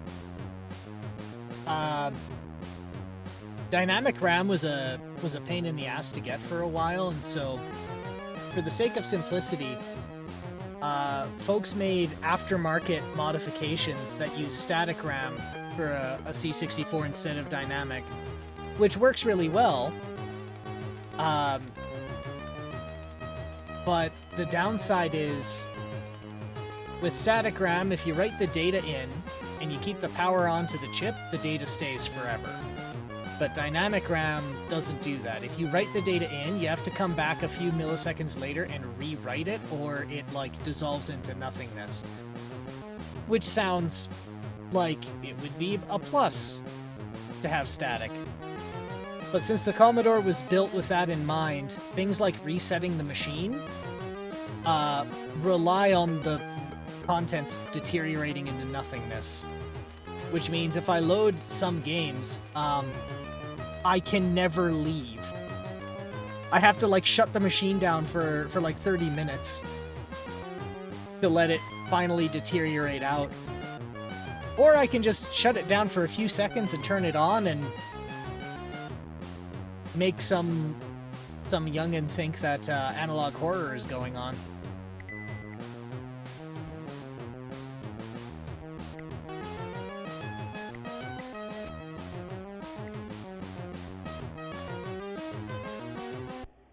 But yeah, like that's something else I was thinking of too, is what happens if there's like a really weird platform that just so happens to have a golf game? What do I do then? But like here's a neat one, was the, I might have brought it up before, but Canada has had a very strange kind of sort of not really prototype that's like the great-great-grandpappy of cloud computing services called the Naboo. And how the Naboo worked is your cable provider had a large central computer and like a large bank of data storage. And then they would give you this computer that had like a good amount of RAM in it, but it had no local storage other than like, actually, I don't even think it had a floppy drive. And so what you would do is you'd fire up the Naboo, it would connect to your cable provider, and then you would fetch the program you wanted. So you want to play a game? You can play a game. You want to load up the news? You could load up the news.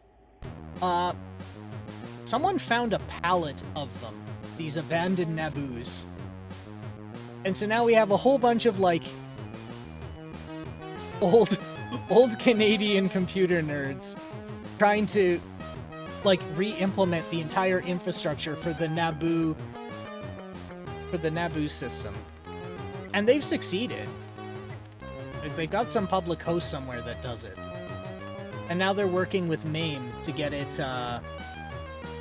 fully emulated, because one of the cool things, well, I say cool things, it's architecturally similar to an MSX, so apparently it's not too big of a challenge to do, which I think is kind of cool.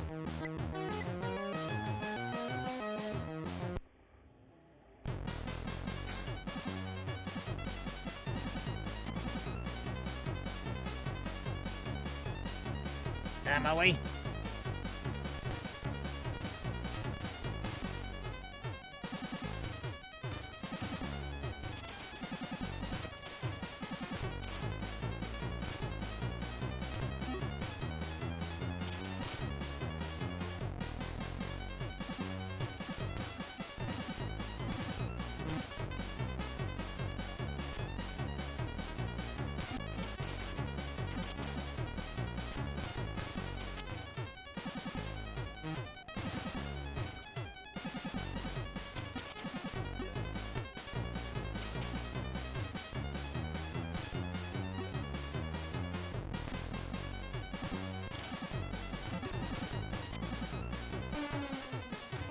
The MSX is such a wild system, so many fascinating games.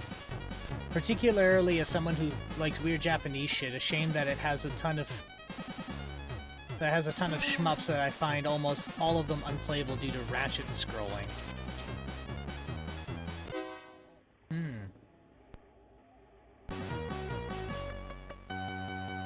So it's one of those things where they tried to make it work and it just doesn't quite get there for you, hey?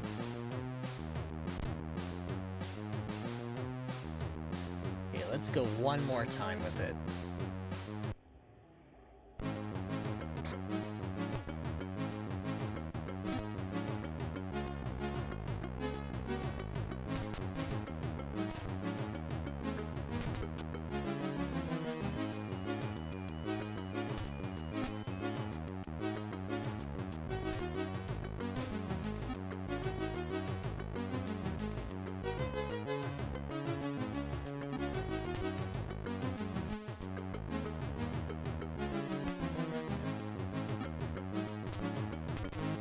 background's jumping an 8x8 block at a time because the MSX1 couldn't reasonably do smooth scrolling without eating up too much of the sprite bandwidth, and I just can't handle it. Oh, I wouldn't blame you. I'm trying to imagine a single shmup that doesn't utilize smooth scrolling in some way, and I can't. But then again, well, actually that's not true. Like what, I was about to say, then again, I don't know of any consoles that don't utilize it, and I realize that's not true.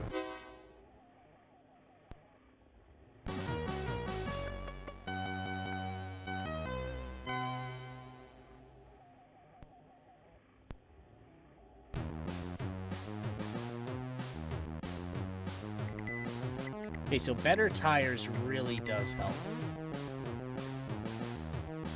I mean, it can do, like, Galaga Galaxian-style tiny little stars in the background, but, like, Konami ported Gradius to the MSX, and I just find it completely unplayable.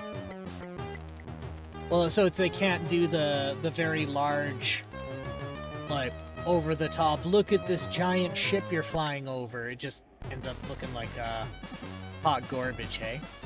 Hot garbage. Trash.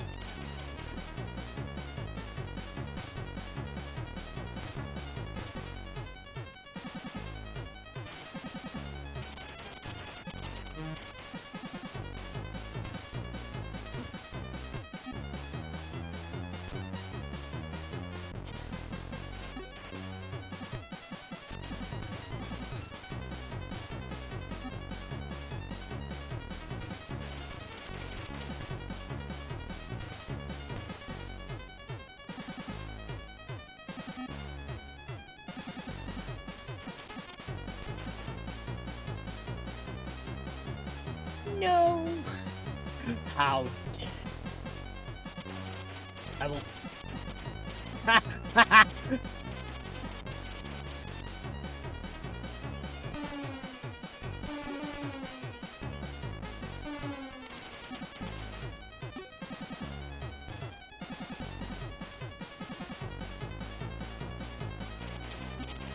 I got spun around. No. No. I got cocky and now I've failed. Okay.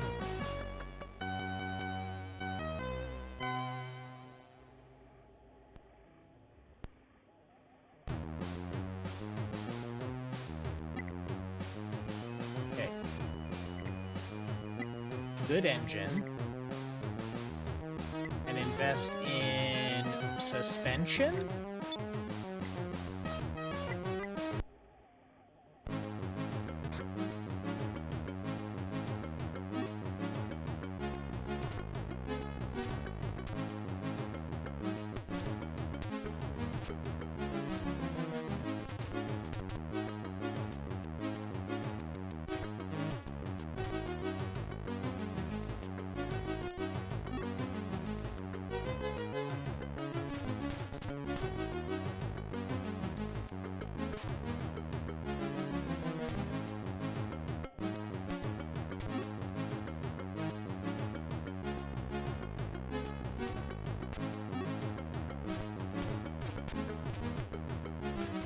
Oh, I almost got T-boned.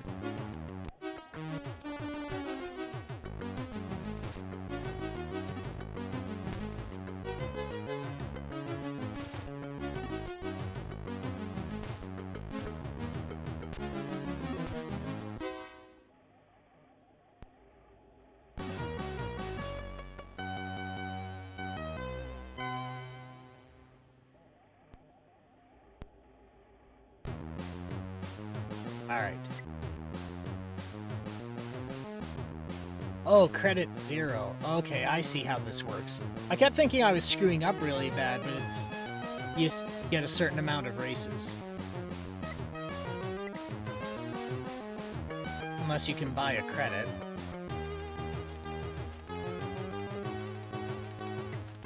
You know what? I was gonna dump it all into the engine, but I can't.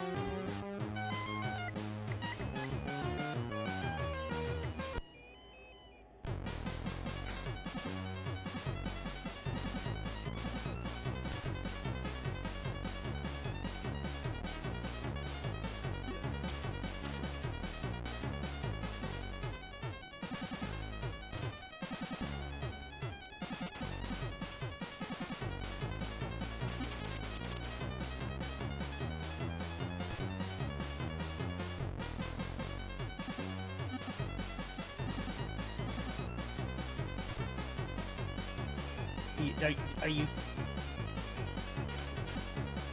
Sorry, is the gray one supposed to be Iron Man? Because I think he's been in one too many car crashes. A little bit of a brain injury going.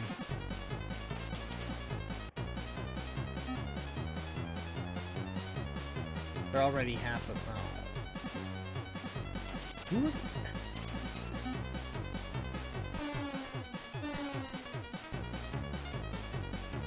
I am so hooped. They are 3/4 of the way down this track. Yes, that's the Ivan Iron Man Stewart of the Connecticut Stewards. No idea if they're actually from Connecticut.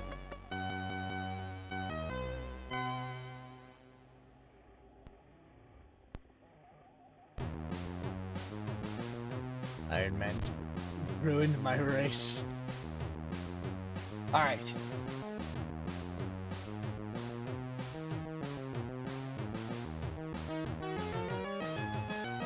Let's try...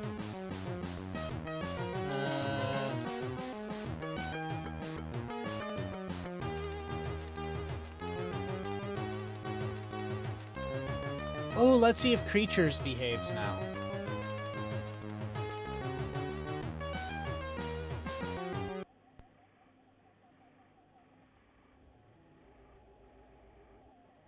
Alright.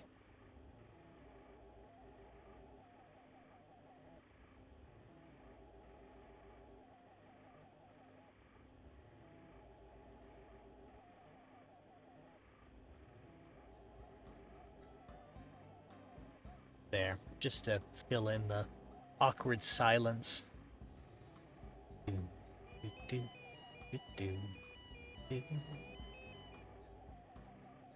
Da da da da da. Da da da. Da da da da da.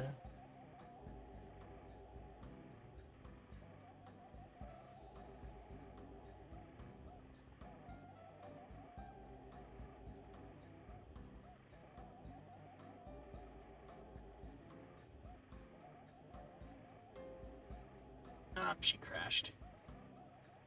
My tape keep saying tape drive emulator, and that's not the case. It's a floppy drive emulator. My floppy drive emulator keeps crashing now.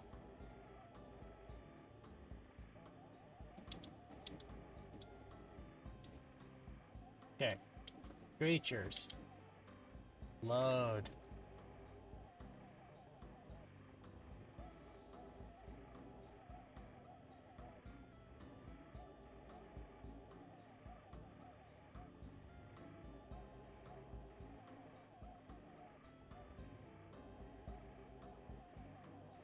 Okay, well now, this is part of the reason why I also wanted to do an acceptance test, is now that I've got a lot of things fixed and I'm putting this through more of its paces than I did before, I'm finding different ways I need to, like, treat this.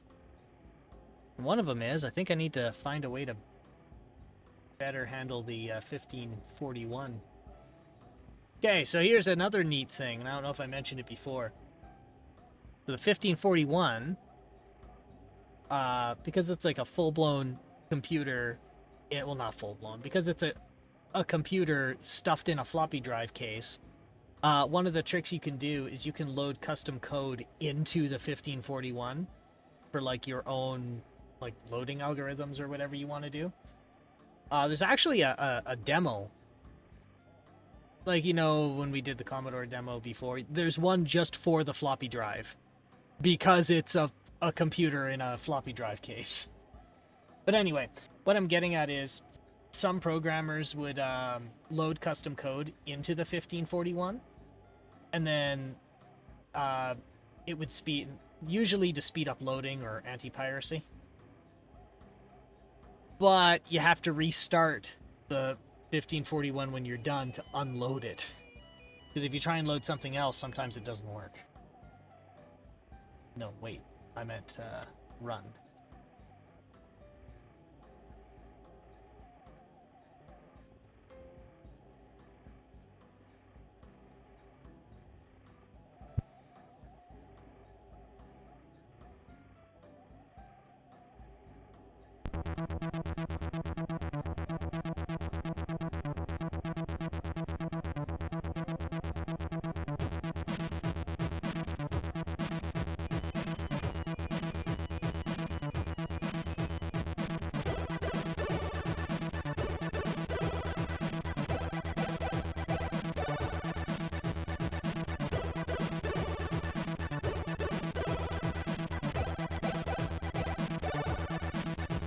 It is, and I'm here for it. Well, also these crack throws are running better too, which makes me feel better that I did a good job. Like, I'm not proud of some of the kludges I did to drag this machine over the finish line, but they all work. Some of my electronics engineering actually served me well. Like, the guy I got the rebuild kit from forgot two 1800 picofarad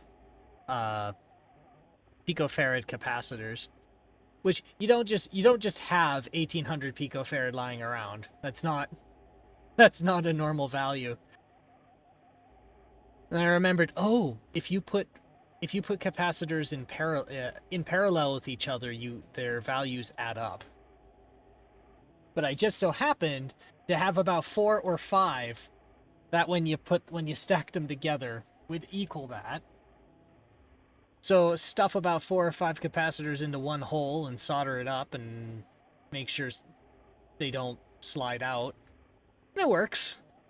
Looks like sunflower seeds in there, but it works. Limited line. I think we're good. Wait, what?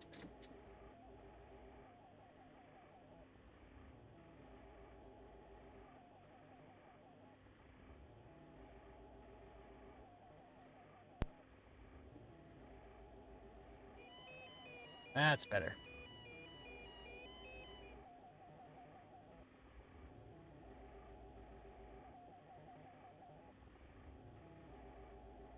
I think it's loading. The green light is on.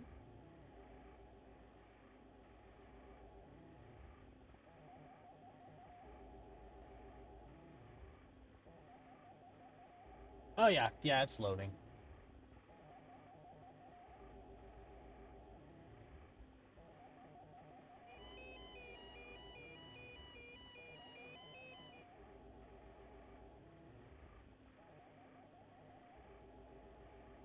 And track 8.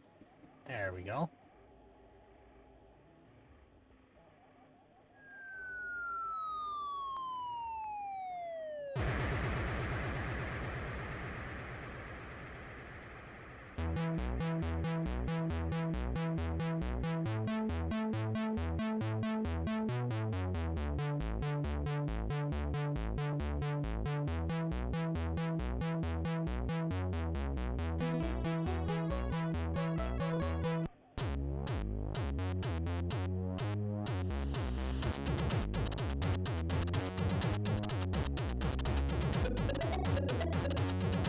So this one was a tremendous pain in the ass to run before. I should have set it to play the music.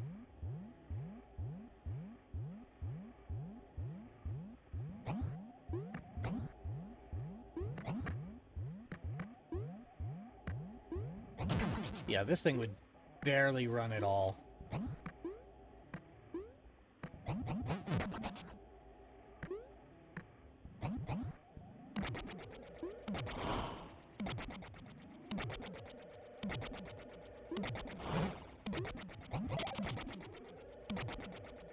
And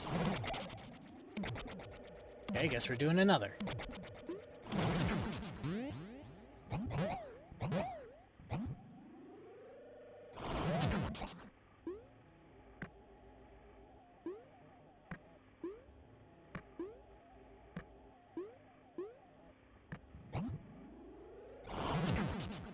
Now, because I love myself, I would not program anything in 6502 assembly.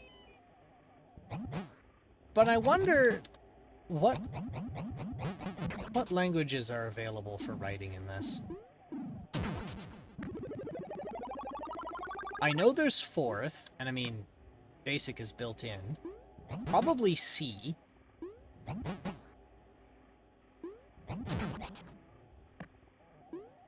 C and C++.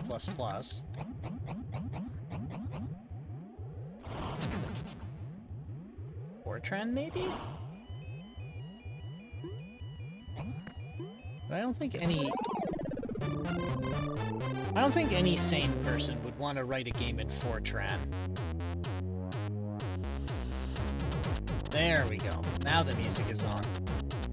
I doubt C++. C++'s memory management model doesn't map well to 8 bits. Yeah, I imagine you're right. Because, let's see,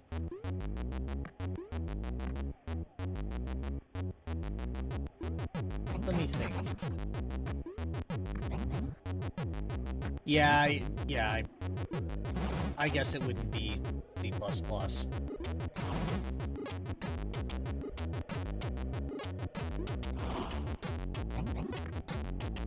Which, you're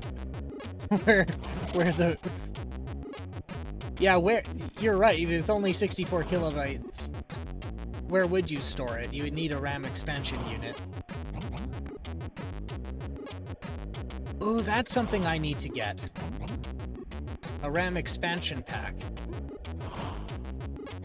Because then I can play Sonic the Hedgehog. Yeah, somebody ported Sonic to this.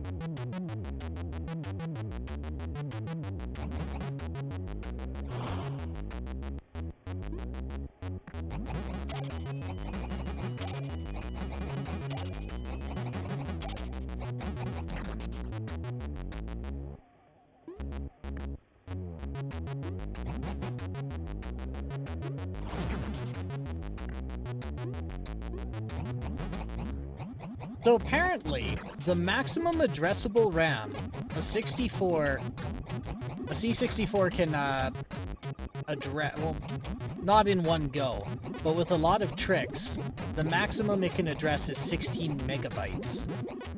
Which, I don't know for what reason you would ever need that. But you can have it. You can apparently have it.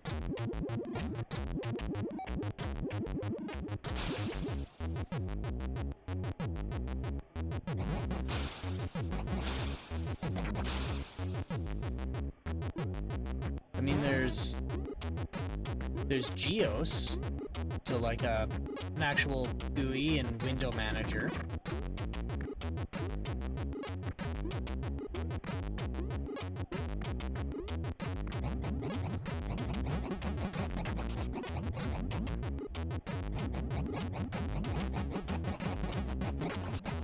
I couldn't write a resume. That is not something I could do, because I would need a printer, probably.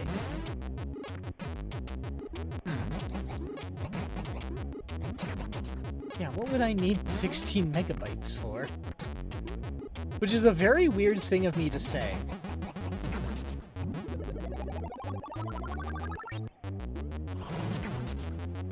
Other than, it's kind of funny. Because, I mean, it is kind of funny to me, anyway.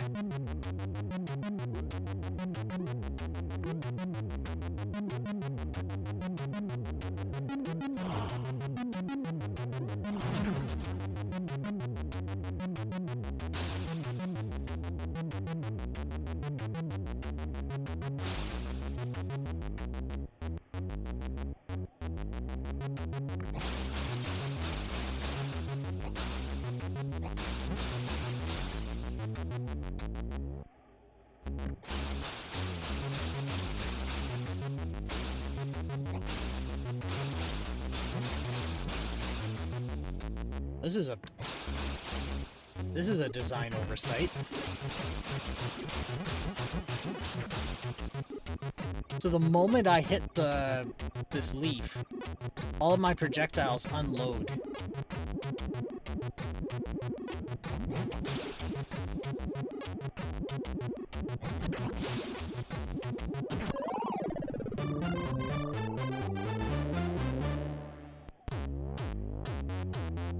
Okay.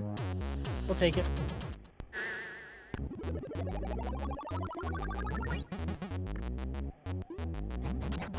I remember one fella made an implementation of Java for the Sega Genesis. For no other reason than it's kind of funny.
Mess him up.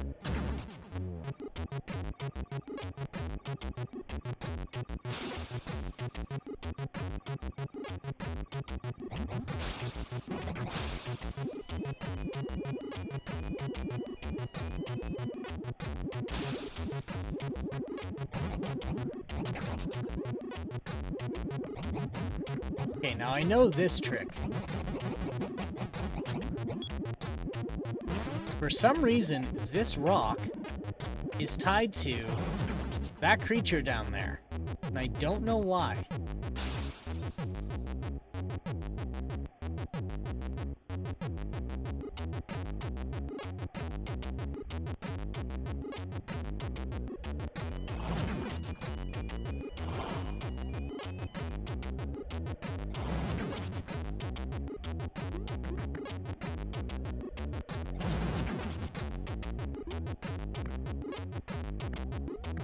I don't know if that's ever referenced a second time. Like that type of enemy.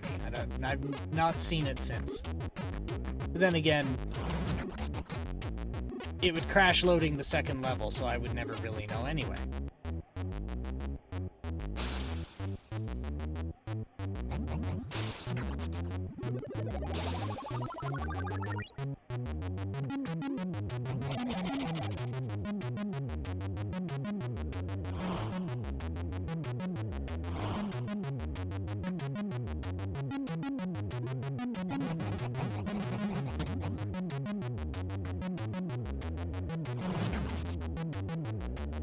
Alright.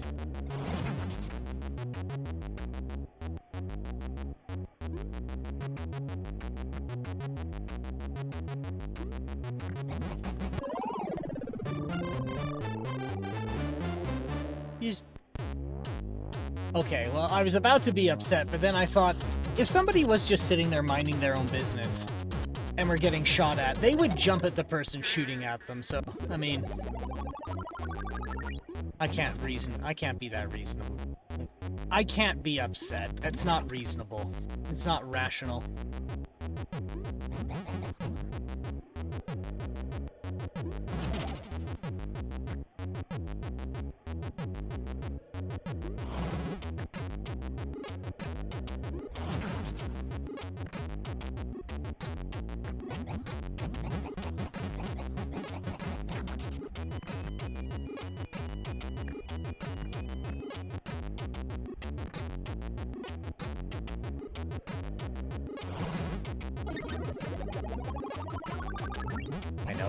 little trick.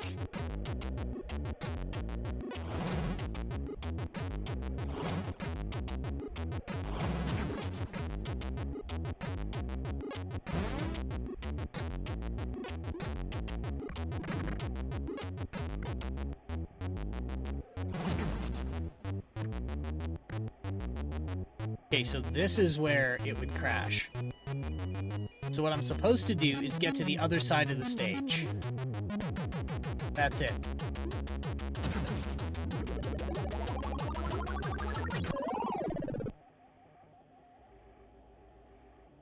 So I crashed it, I think.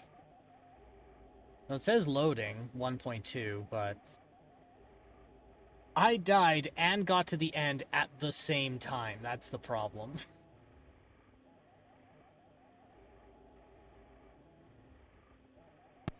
No, it took it.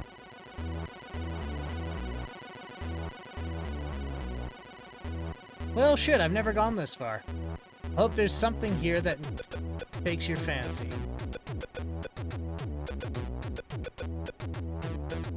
Droopy. Super droopy. Fireball.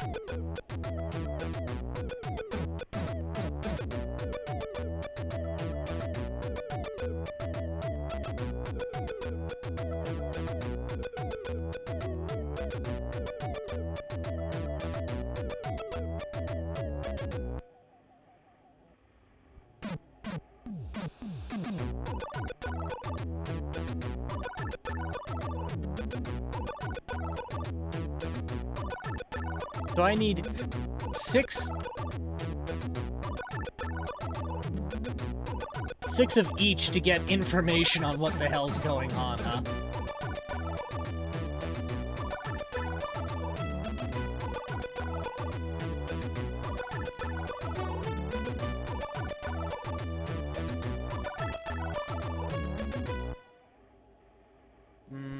That one might do it. 3, 2, 1.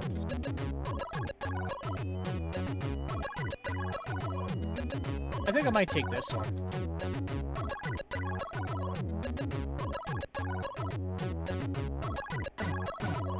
Yeah.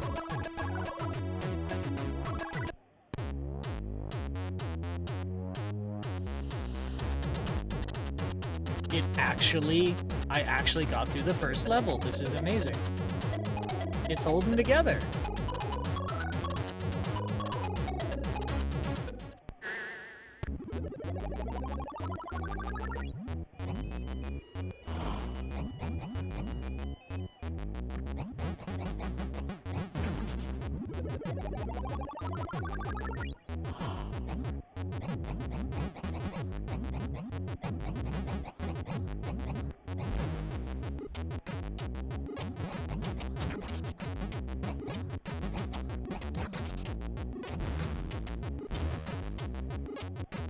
Oh, dang. Okay. Okay, I get it.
Oh, I get how that one works now, and that's dirty. So you can accidentally destroy the things you're trying to collect.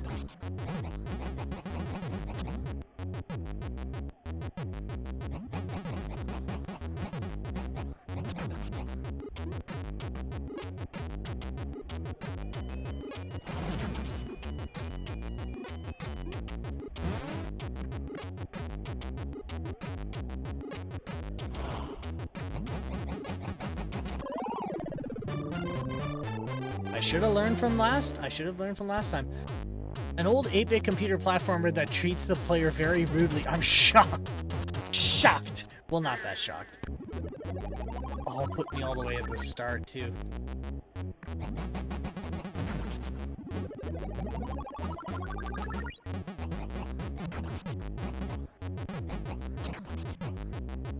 Like, and the thing is, out of all the platformers that treat you rudely, this one's actually pretty good about it.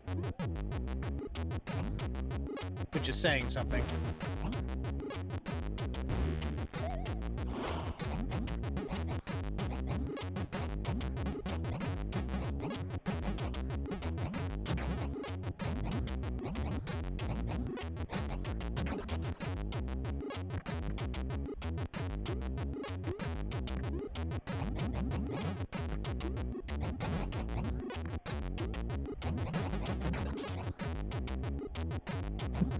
Most are basically exercising and getting punched in the gonads. It's true, they do. At least at this one, it's like what they're doing is trying to, like, very rudely teach you a mechanic. So with this one, if you hit an enemy, it moves, it can move towards or away from you.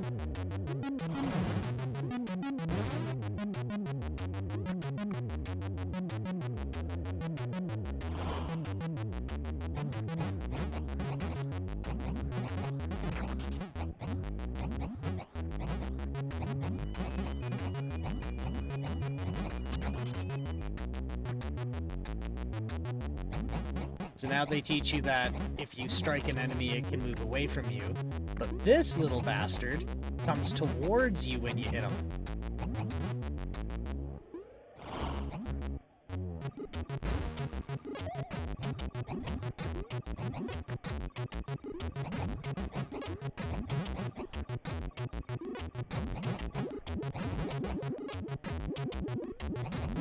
Well, he's not just moving towards me, he's just moving entirely.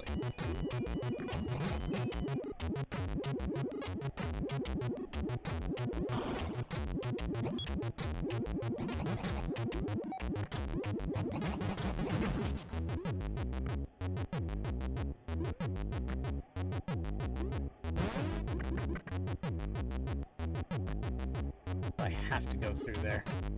That sucks.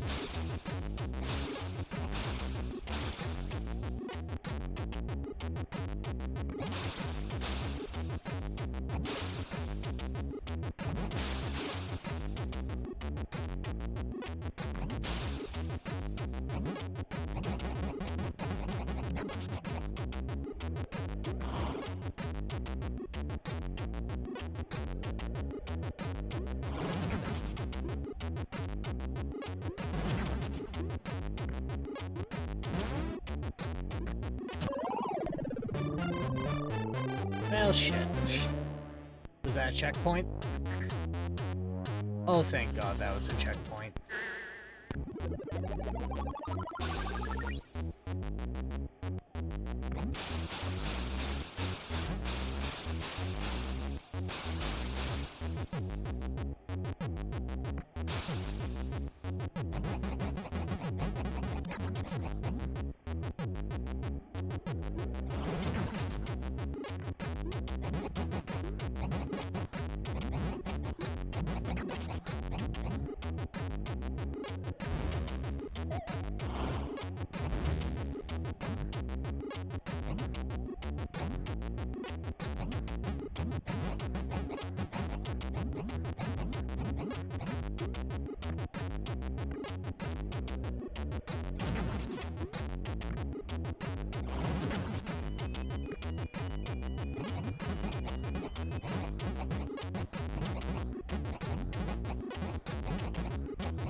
I must say, these are some pretty large levels, too.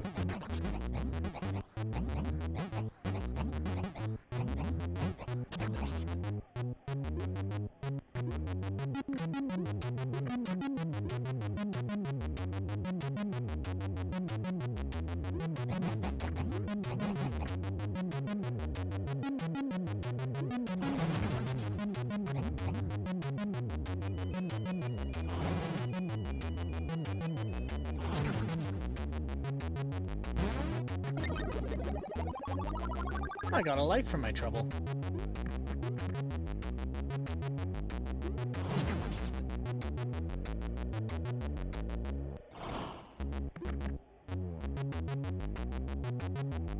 Oh, there's two?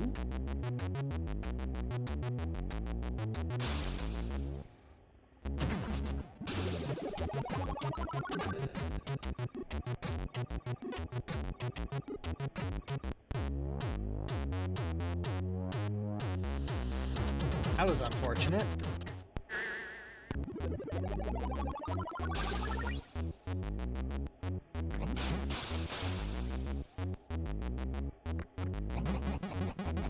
That one was kind of rude. I don't know how to navigate that one.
I was kind of hoping to get that life back.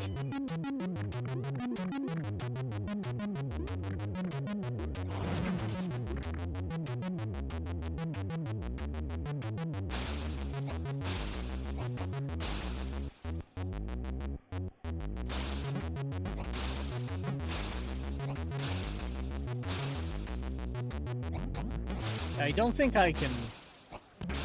Oh, no, I can. Oh, shit. Okay, that's one of my criticisms of this game. Is it's not too terrible. Whoops. It's not too terribly obvious what enemies are invincible and which ones aren't. I think there's a sound cue, and that's about it.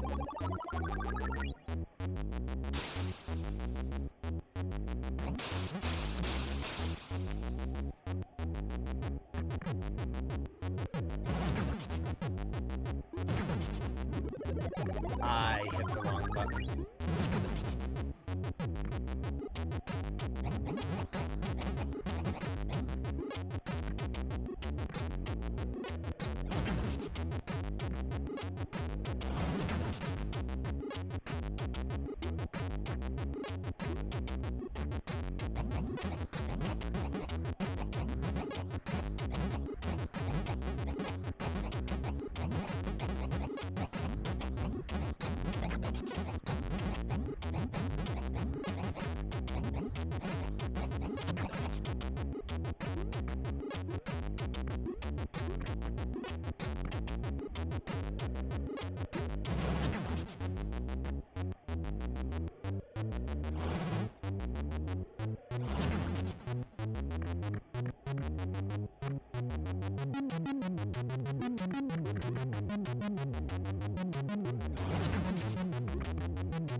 There we go. Okay, so now that I know that little bastard pops up, I can be ready.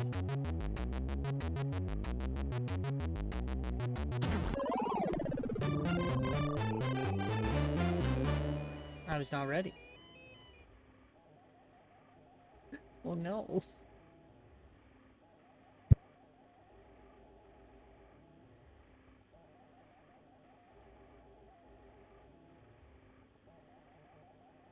Alright, is it loading me back to... Oh, it's game over, so it's just loading back the main screen. Game ogre. This is a game ogre. An ogre game.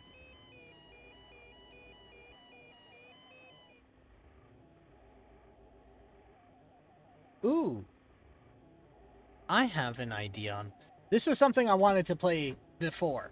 So, we were previously also testing the tape drive. Like the tape drive emulator. Not just the floppy drive emulator. I have a tape drive emulator as well. Or, yeah, a dataset emulator.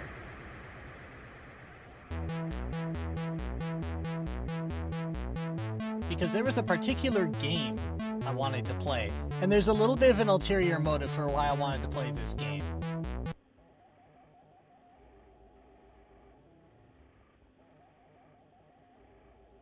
It's because the music is really, really cool.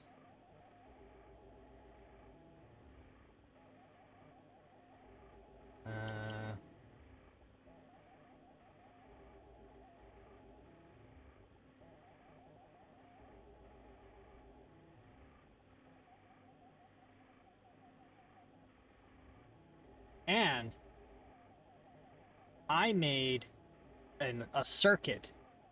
Well, actually, I did a little bit of circuit work on a prototyping board.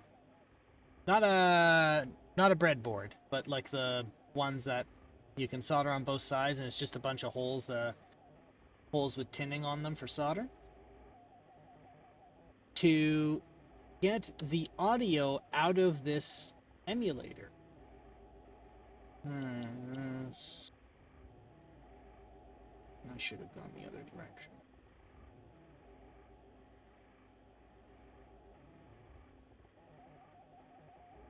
Right, but I forgot there's a bunch of things labeled super.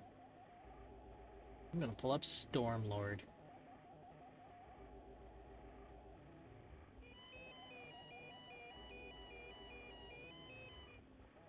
And then then I saw Stunt Car Racer and I went, nope, I want to play Stunt Car Racer because Stunt Car Racer is cool. And it was cool and I had fun. But still. Maybe I'll play some after. Okay.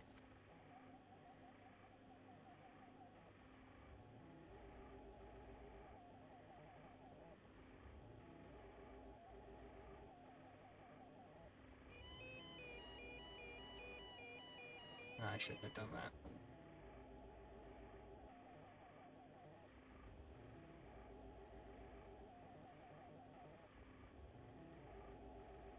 Did something die?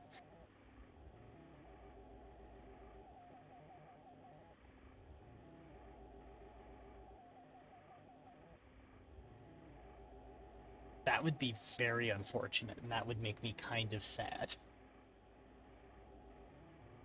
Let's give it a second.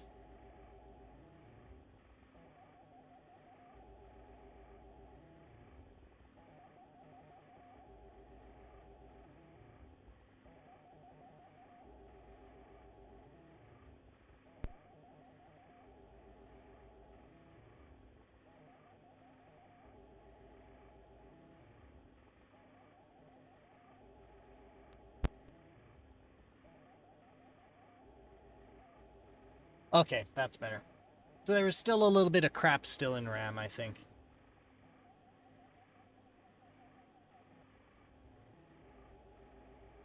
It scared me for a minute.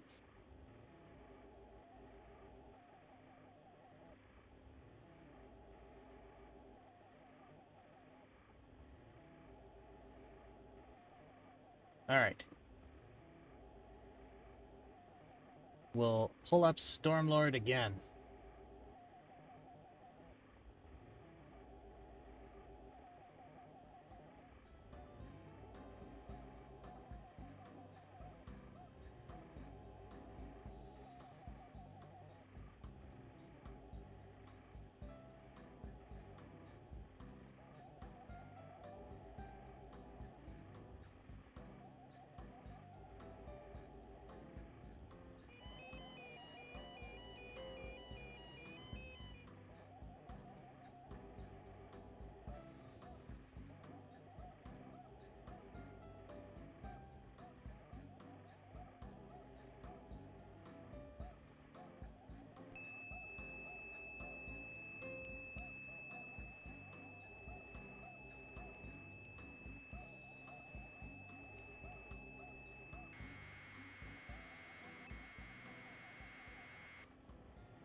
There's also a little bit of an ulterior motive to this, which is I want to see if the stream stays stable while doing a loading screen like this.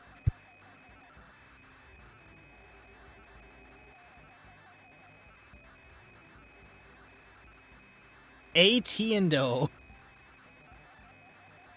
I forgot the other AT commands. Oh, you know what? I actually have a funny story. I got another gadget on my hands.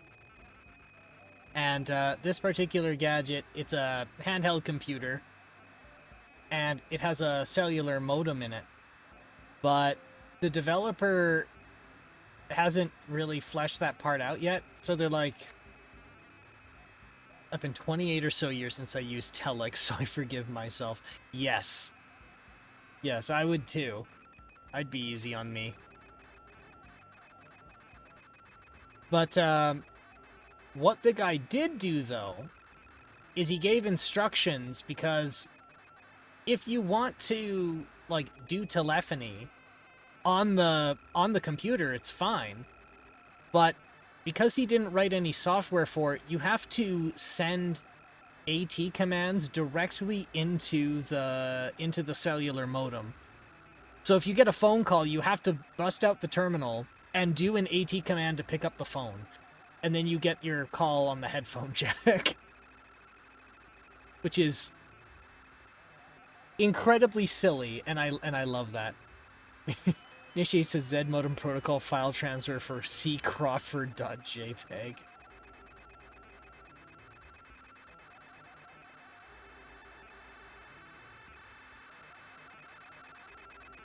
Oh yeah, so I was saying this tape emulator I've got, although GIF is more period accurate.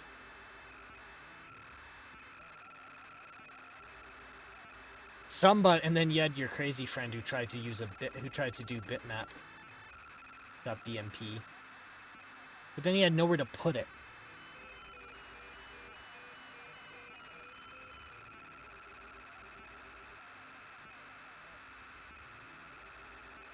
Right, so the ulterior motive thing. I'm trying to check if the screen change, like updating this frequently, starts like screwing up the stream quality. Because if it does, I might avoid it. Like, I might avoid trying to do tape loading with the screen visible. But both streams seem to be fine coming back.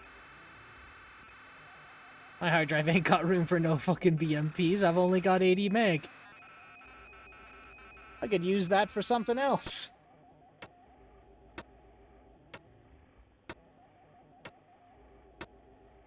Yes.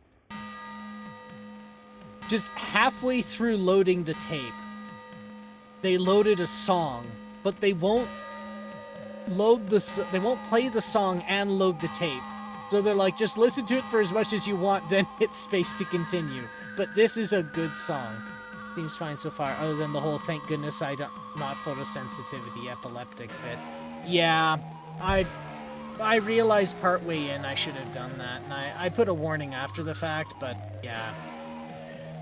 I mean, I do have a warning below, like on the Twitch side, that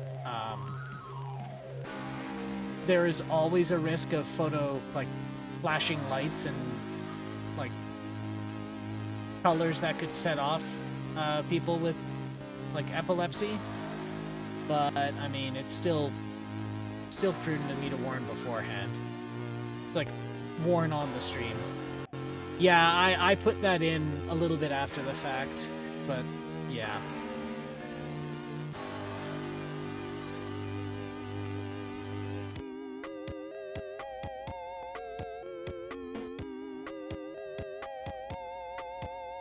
I'm also testing the SID out too.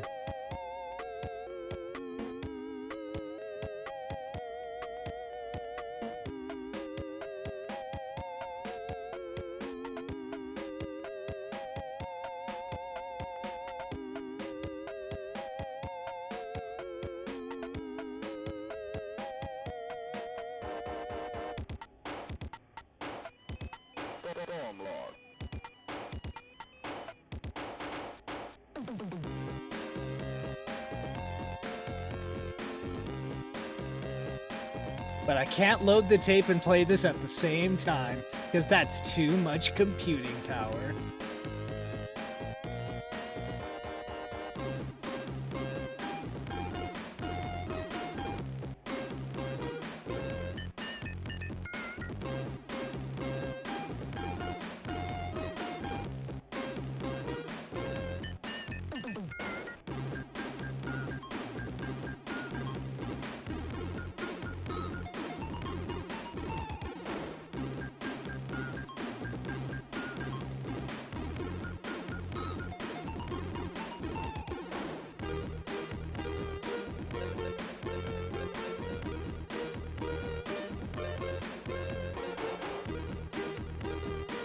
This is, and I think it's the technical term, is a hot jam.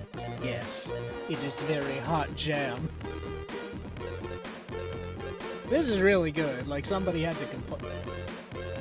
I tried to bust out a tracker. And I realized, oh, I am incompetent, and immediately closed it. I can't imagine what would need to be required to get something like this out of a SID chip.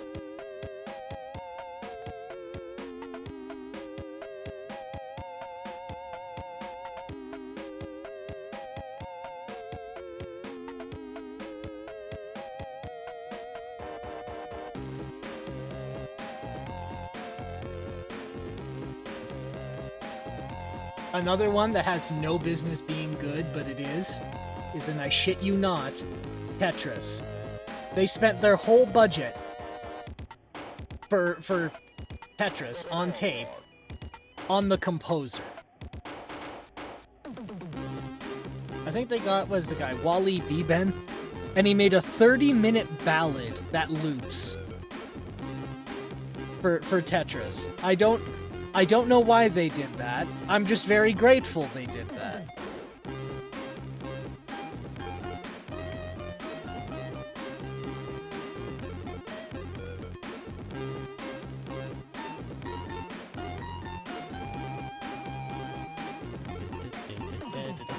I'll load the game, but I just want to hear the song, because it's good.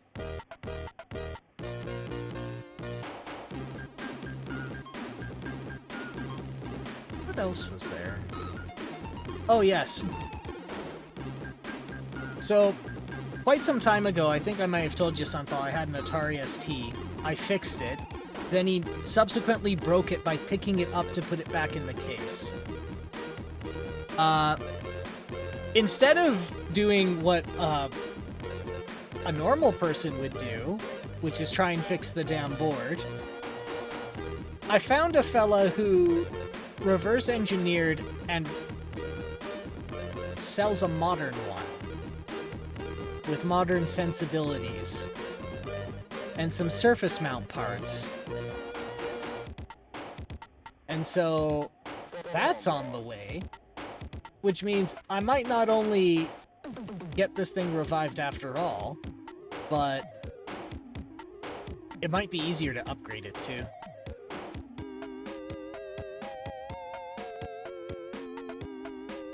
Which will be nice, because then that gives me 3 retrocomputing platforms to play games on. Okay, well it just loops from here, so...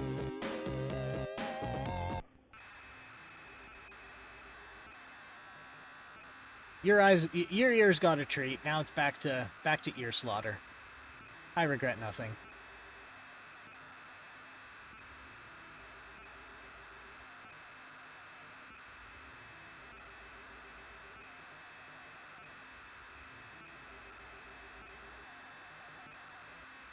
Hiccup. Oof.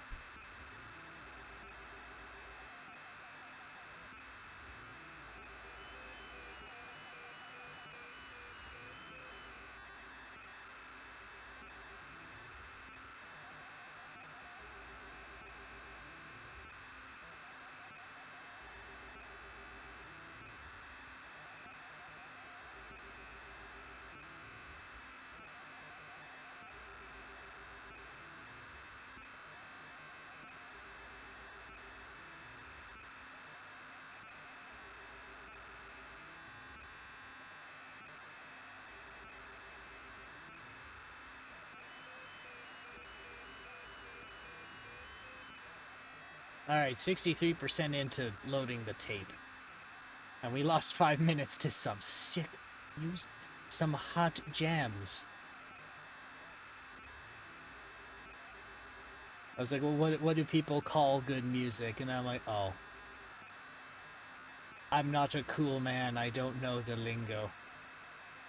And I almost said something like, I don't have kids, but I almost said it in a way that any reasonable person would do what a 12-year-old does when their, like, mom or dad tries to say kid lingo and go, ugh. I started coughing right when I made the stupid sound. Going, ugh, I hate it. Dad, don't ever say that again.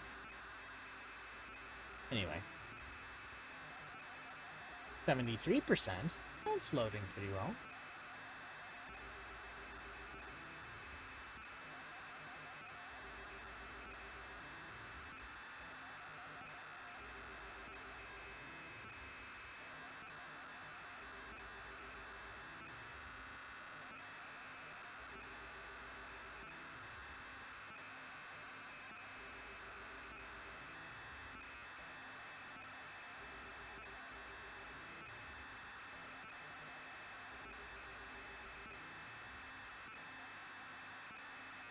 Where's the percentage? We are at 80%.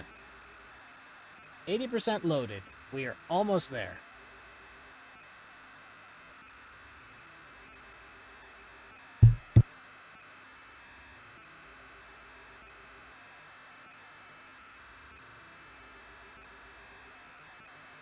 $15 more. No, I mean, how do you know it's at 80%? The emulator says so? Yeah, the dataset emulator I have has an LCD screen on it, so it'll tell me how far... it tells me how far into the tape it is. So now it's at 90% of the tape. Oh, yeah! So the audio circuit thing. So, this is just... This is an Arduino, an SD card, an optocoupler, and, like, the tape edge connector. And that's what the guy... Oh, and some push buttons in a case. And a screen.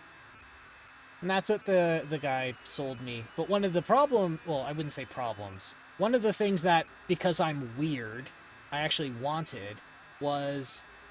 there was no way to capture the signal being sent into the C64 when it's like playing the tape back, because it's just sending it straight on the data line. But on an actual like Commodore data set, it's playing the tape and then it runs it through a circuit that's like a couple of op amps to turn an analog waveform into a digital signal or a square wave. And so I just made the circuit kind of, sort of, not really in reverse and tapped it onto the data line. And then I have it to a headphone jack. And this thing is super stupid and dangerous. And it's just hanging on the back of this emulator like a tumor. And I have to use a ground loop isolator or else I crash the Commodore when I plug and unplug. But I'm proud of it. Alright, press any key to start. Bito. Bito.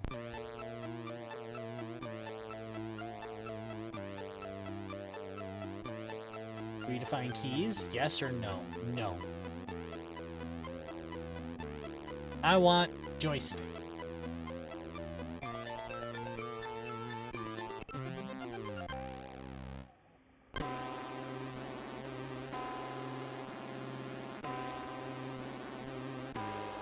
There's nothing actually unique or special about this game. There really isn't. It's just that song. Oh, he's dead. Like, other than that, it's just a platformer. It's just this.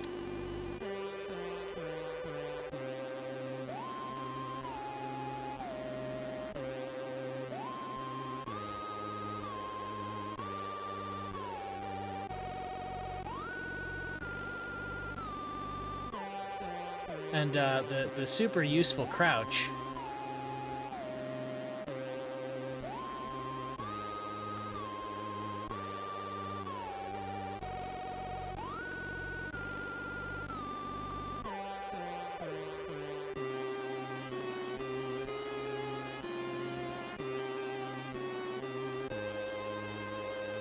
And that's a catapult, apparently.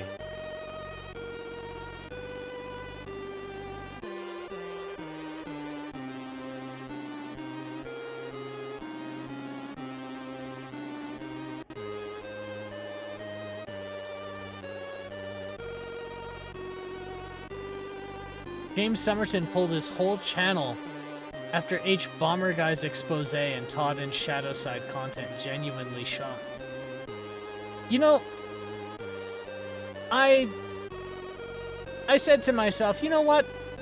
I don't have anything else to do today. I'm gonna watch what Harris has to say for 3 hours, and I'm glad I did, because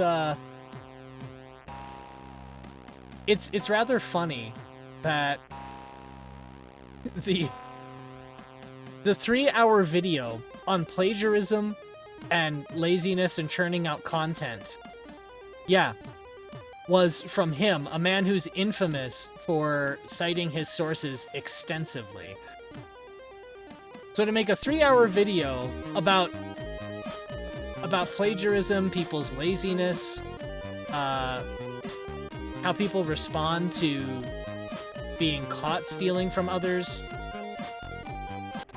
Oh, I'm already dead. In like 3 hours worth of video where he's citing that she's still going, is she? And that's a damn shame, you know? Because like one of the things I liked about, like I did watch Illuminati videos a lot, and one of the reasons I liked it is I could put it in the background and it was like quick, easy to digest, like easy to digest videos. So they were still informative and whatnot, but yeah. One of those things where you're like, oh man, the person or thing I enjoyed is actually bad, and now I'm sad. Did you hear about Gerard Khalil? And misappropriation of charity funds? That made me sad. Same thing. I'm just like, oh man, I actually liked him. He seemed nice. Yes, so... Well, I'm sure you know who he is, and what the Open Hand Foundation is. So originally, who were the two? It was Carl Jobst. He's like a guy who does videos on speedrunning. And then there's Mudahar of Some Ordinary Gamer. They are investigating Gerard Khalil's tax returns for his charity, and they noticed that he wasn't actually donating for about 10 years. So he's like, why? Why have you not been donating? And the excuse kind of sucked. And then they found, oh shit, they also had a charity golf tournament, but there's no money on, like, there's no paper trail on where the money for the charity golf tournament went. But all the money they could track that they found in the tax returns was for online stuff. So, yeah. I didn't want to think it, but I think they ran off with some money. Don't quote me on that, though.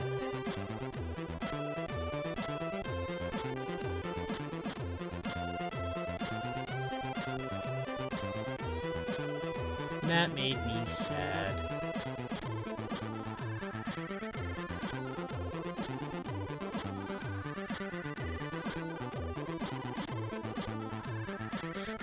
Internet historians' comments on Manning Cave are still open, and all the top comments are thanks Tommy Tallarico. Oh. Oh, he's done. He's so hooped. He's done. Dungeon Rings. And that's a shame too, because like I liked some of the videos he had too. Yes, robloxoof.mp3 was. That was a trip.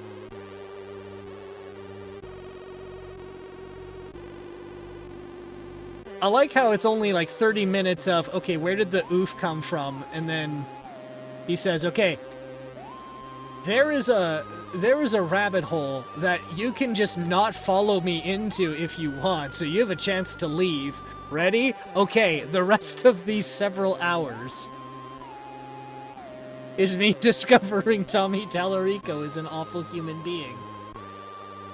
It's amazing.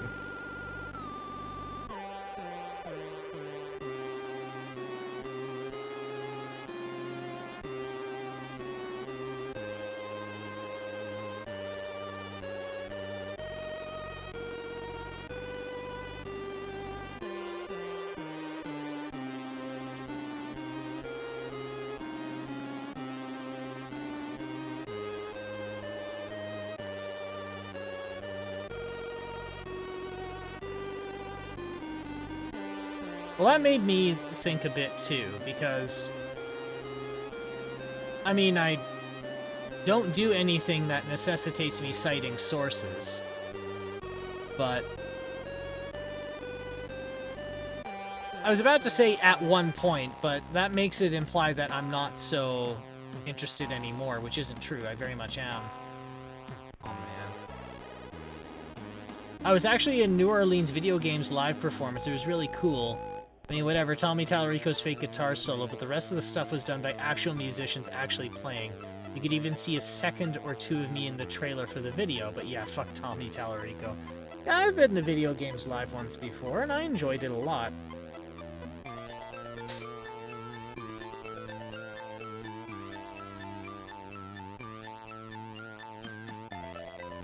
But, what was I on about? Oh, yeah. So,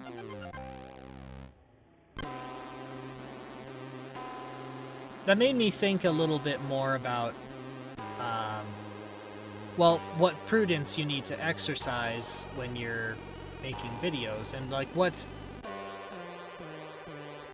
standards do you need to hold yourself to? Because at okay, I almost did it again, because I keep saying at one point, I still do want to take some, like, take a crack at, technical tutoring? No, not technical tutoring. A small, like, a series of small videos describing networking concepts, because I have seen too many people who make so much more money than I do, who genuinely don't understand how the internet works, kinda. So I wanted to call it How the Internet Works, kinda. But now I'm sitting there thinking, what am I actually going to need to do beyond just teaching people how it works? Kinda. Which admittedly, like, I'm not... Like, what standards do they want me to hold it to? I can't just put it in the description, can I? Can't I? I don't know.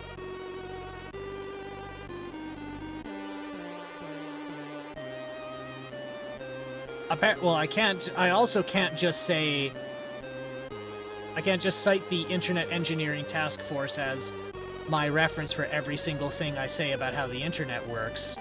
Kinda. Even if it is all at the IETF. But, I don't know.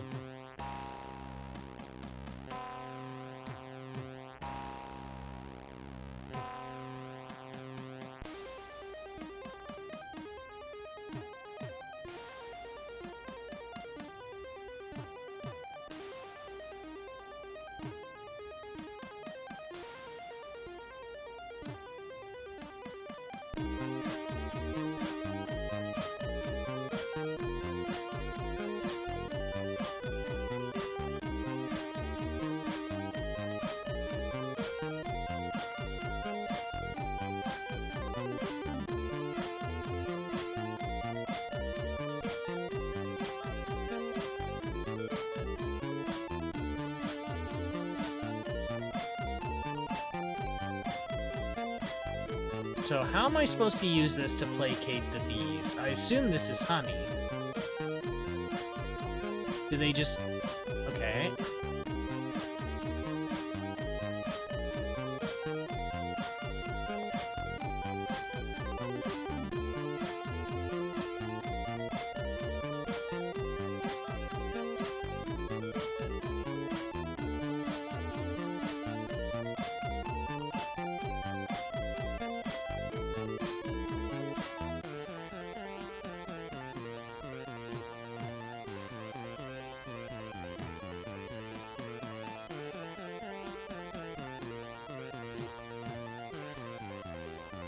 Okay, so...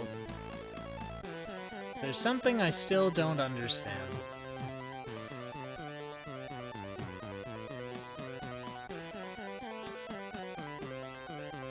Oh.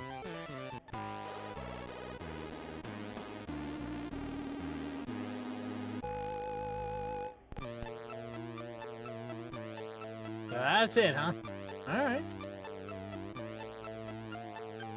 Why are you playing this NAF C64 platformer?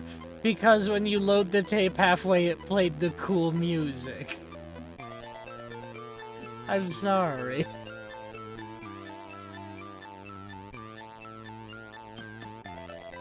Yes, I am that simple of a man.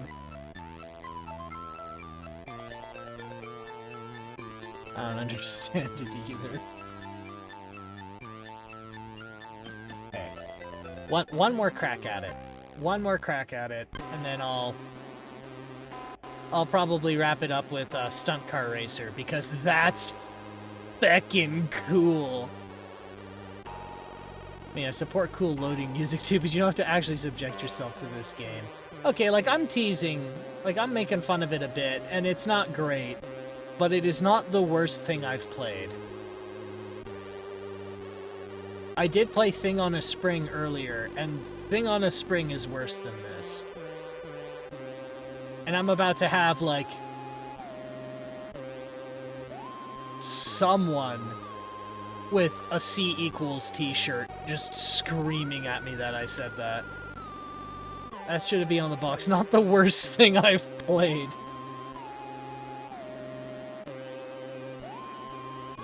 This is why I can't be in sales and marketing.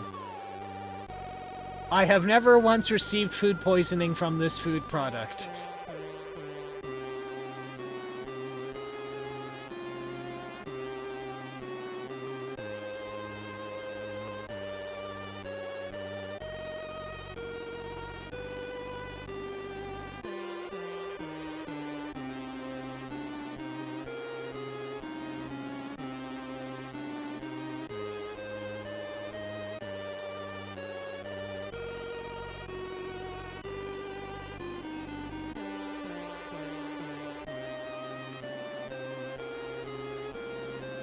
Okay. And then the umbrella protects me from the rain, but I've not put myself in a situation where I had to be in the rain, so that's a moot point.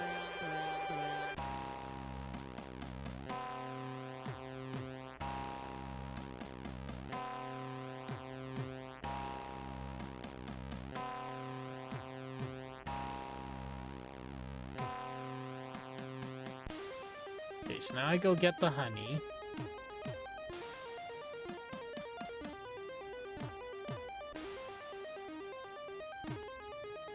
Then they rush to it.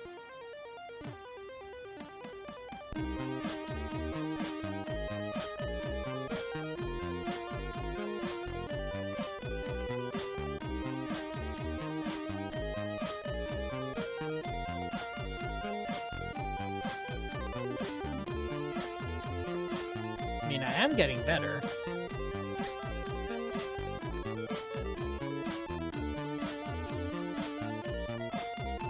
He says foolishly, like a fool.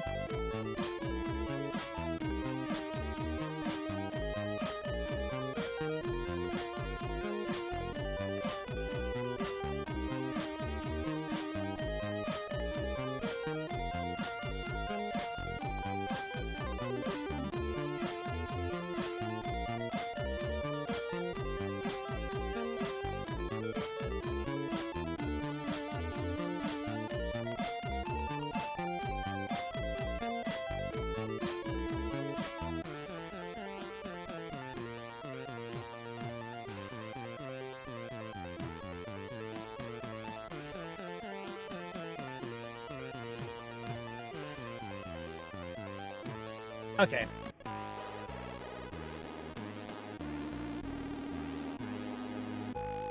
If I go run, stop, restore, do I get dropped to basic?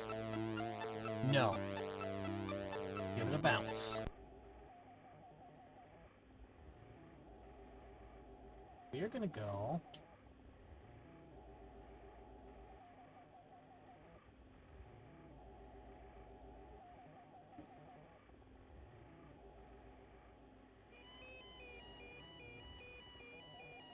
Alright.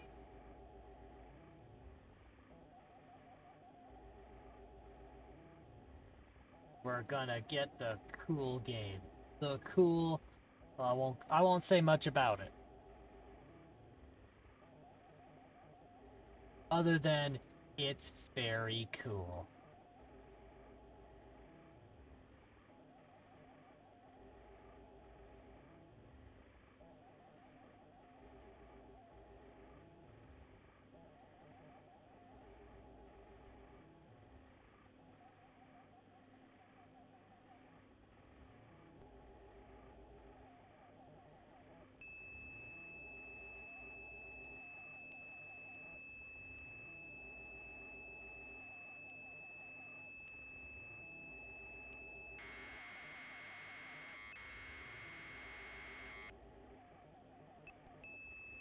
Stunt car racing.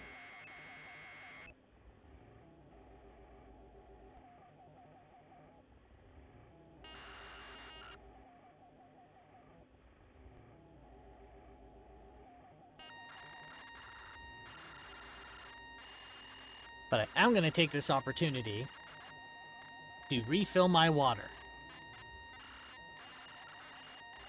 I will be right back. Don't tell nobody. Don't do it.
I have procured water.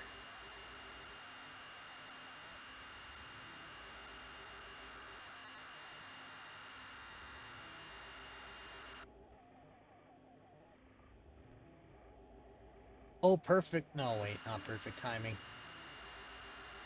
80% loaded the tape.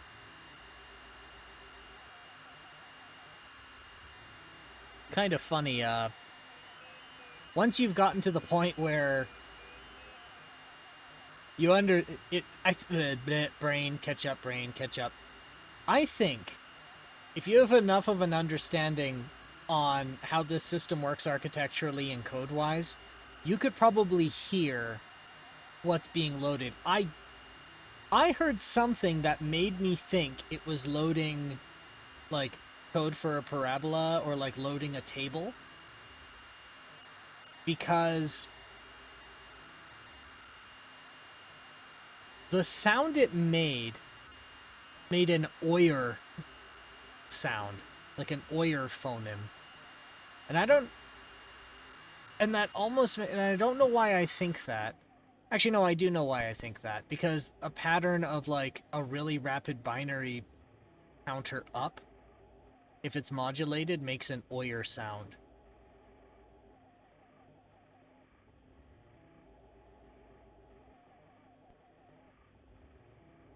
Well, at least it does to me. But then again, I have to be careful because I almost made a psychiatrist think I was schizophrenic and hearing voices in noise because I said I got shot up in the middle of the night from what sounded like a voice, and then I realized it was my 3D printer, and I went to bed. Went back to bed. And she looked at me funny. She's like, you need to elaborate on what you just said. Like, oh, okay. Alright. Single player.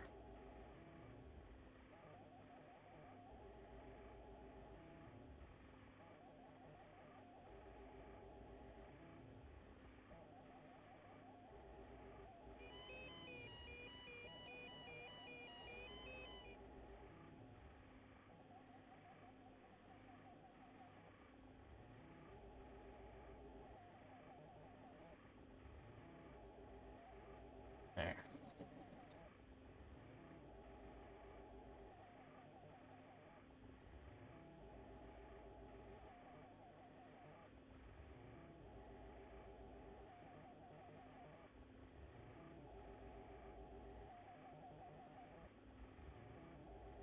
Alright, let's do practice.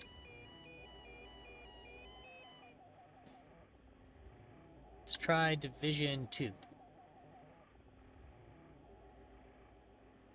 Do high jump. Look at this. Look at this. It is a... Okay.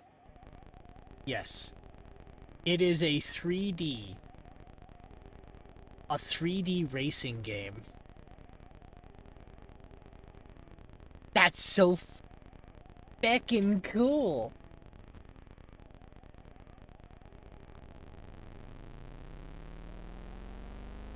Is this not amazing? I think it's amazing. And every time I go like, it's not a big deal, I'm reminded this is a PAL. This is configured for PAL, so it's not a megahertz, 1 megahertz, it's 985 kilohertz. Oh, I'm about to hit a wall.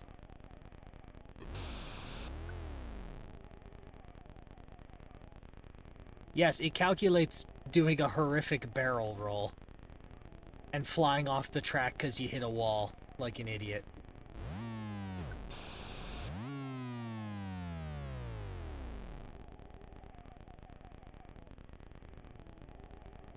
There I am, flying off onto the ground like an idiot. Yeah, it's 4 frames a second, but that's not the point. The point isn't that it's 4 frames a second.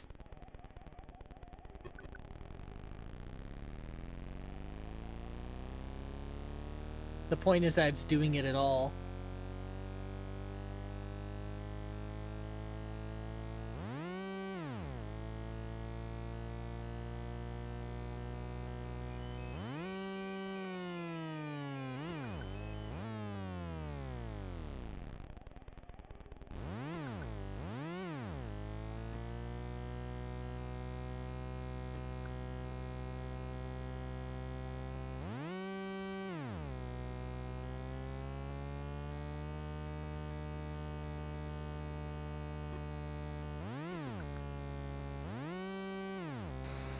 Oh no. Oh, oh my.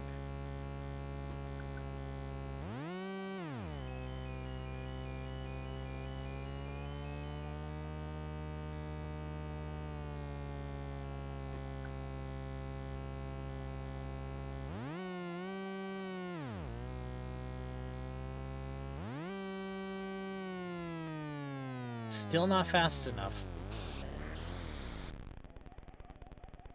And I just wrecked.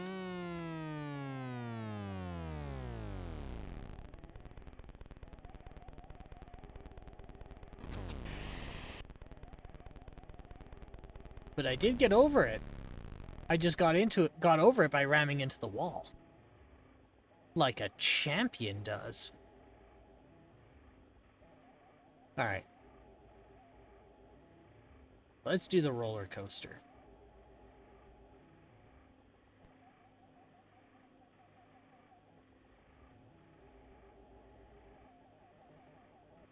See, I think I'm pretty sure I know what I'm gonna end up doing. Which is, I think I'm gonna be at the top of the hill, and then I'm gonna suddenly not be on the ground, and by the time I am off the ground, I'm gonna be shot way past the track on the left side of this frame. You can rotate the track? Oh my god. And I know someone's like, well, whoop-de shit. Like, you can... It's a very simple 3D game. But that's not the point! It's cool! This shouldn't be possible. This should not be possible. Well, sorry, it shouldn't be possible on this machine, but it is.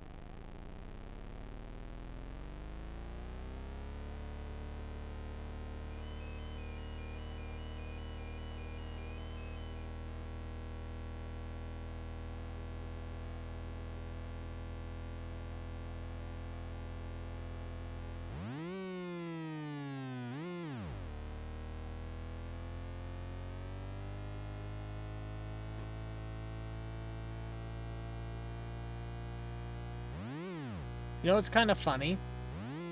If I recall, stunt car... Oh, I did the exact thing I said would happen. Well, not exactly, but... I don't know what this originated on, but I'm pretty sure the first time I played this, it was on an Amiga, and I think that's the original, is on the Amiga 500. Which is magnitudes more powerful than this is.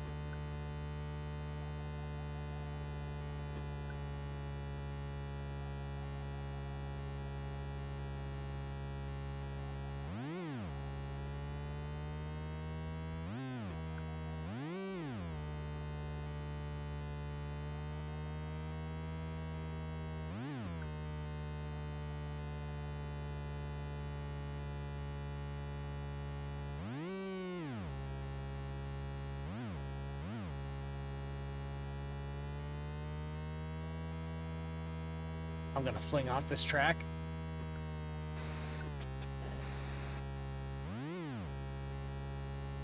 That was a stunt. Now that was a stunt.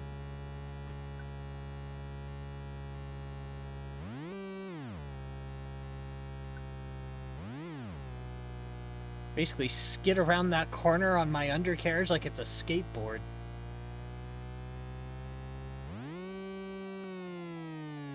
Uh-oh. Uh-oh. Don't fly off the track. Don't fly off the track. I flew off the track.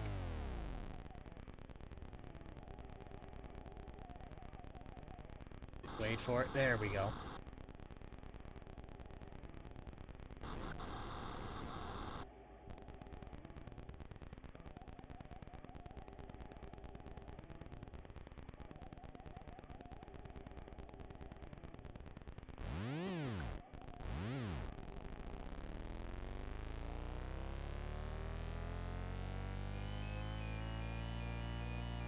Okay, so I have been playing this on my own. Like, sorry. Let me start that over. I'm playing this single player in practice mode. There is no like multiplayer split screen, but there are CPU opponents. That's what I want to see. Is I want to see how CPU opponents works on this. Because again, I'm baffled this even works in the first place. So I really want to see what's going to happen when it has to track me, do all this calculation, all this 3D rendering, and track a CPU player, and do its pathfinding, and do the same physics calculations on it. I don't know how they got it into a 985 kilohertz CPU and 64 kilobytes of RAM. I don't know how they did it. I want to see it happen.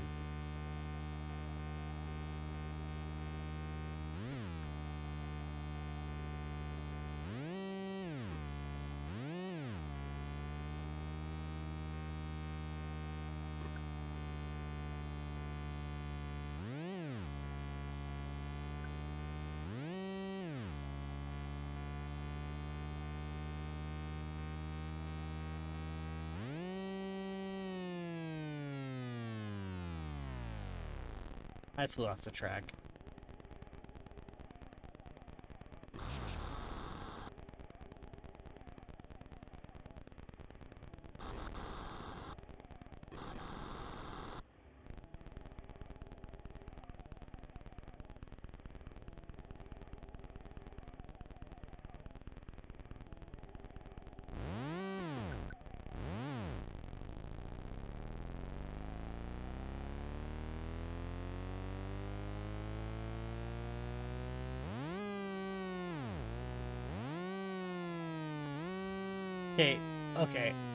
Okay, good.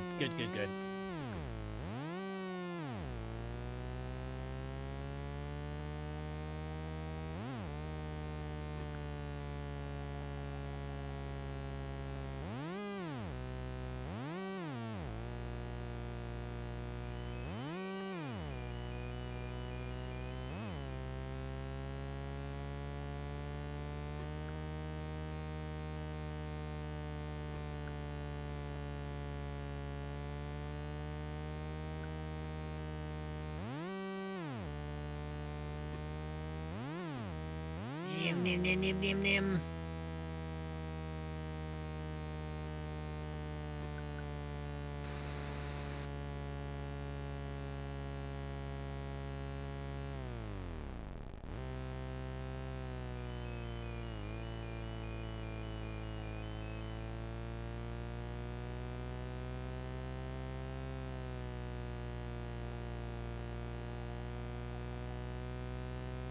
I have to be very careful,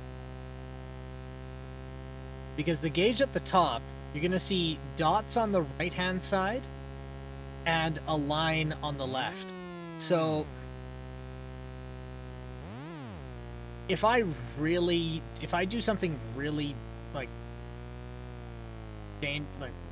hard on the vehicle, it puts a rivet in the, it puts a hole in the frame on the right-hand side. And then if I do things that damage the car, it puts cracks on the left. And so what happens is, if the cracks hit the holes in the frame, then they just skip the holes and continue cracking through. And just regular shit you do, like taking a turn too hard, cracks your frame. But getting holes in your frame by crashing into something makes the cracks in your frame advance farther. But if the cracks in your frame go from the left to the right all the way, you wreck the vehicle, and then it just completely grinds to a halt.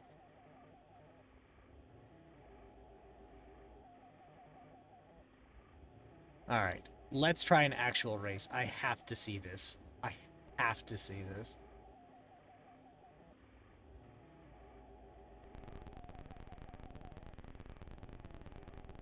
I'm inclined to think that they're just gonna compare times, because I cannot see them doing my opponent tracking my opponent at the same time. I genuinely don't think they can do that on this machine.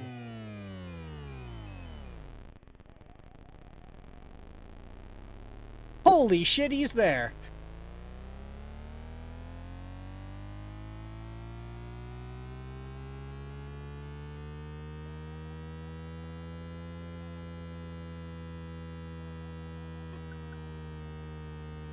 Look at that.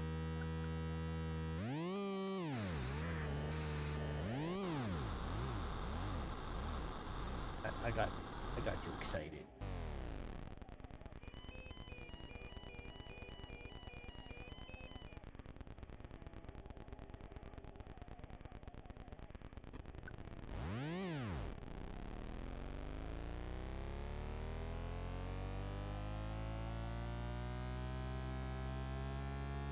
Someone was a code wizard back in the day. Yeah, this baffles me. Because, like, this thing was on the Amiga, and it had the same level of performance that this does. Granted, like, the audio is much better on the Amiga. But still, like, this is... like, the frame rate... okay, the graphics are pretty much... The graphics are almost spot on. The only thing that's different is the colors. Because, well... Really? It's gonna put me here?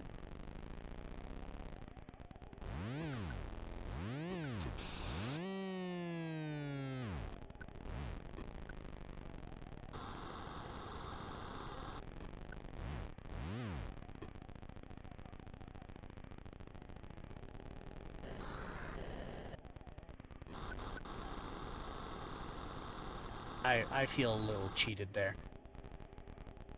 But yes, like, someone was a code wizard, because this is, yeah, it's not a high frame rate, but this is pretty much the same frame rate it is on the Amiga.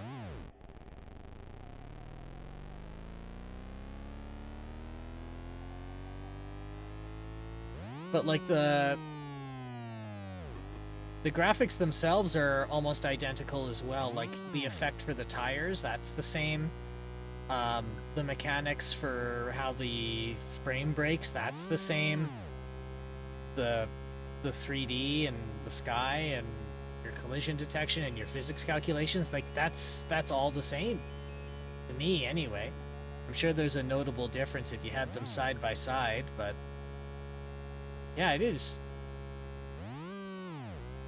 pretty much the same.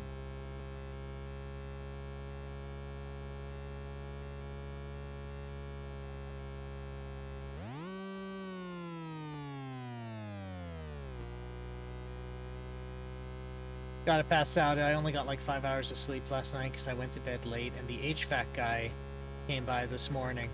Glad your C64 is mostly working well. Thanks for the stream. No problem, and thanks for swinging by. I'm gonna be wrapping it up pretty soon here too, because I actually have to be up at...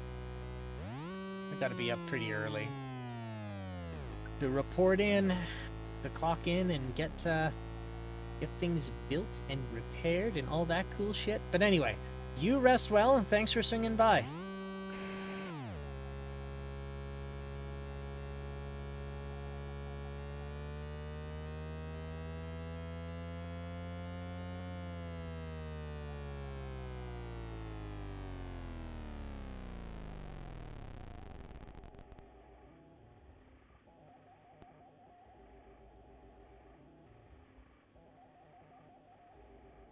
I got best lap. Yeah.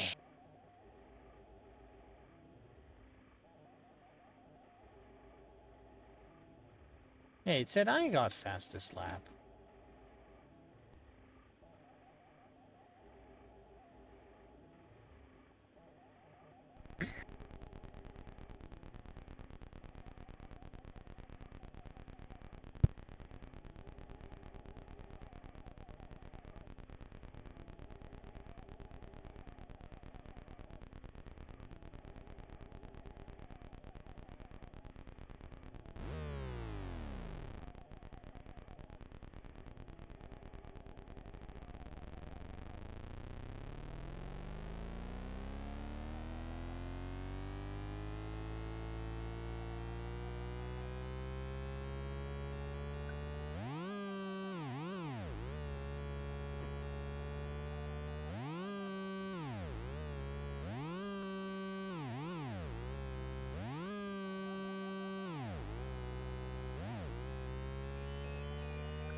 Wow, that guy's just flying.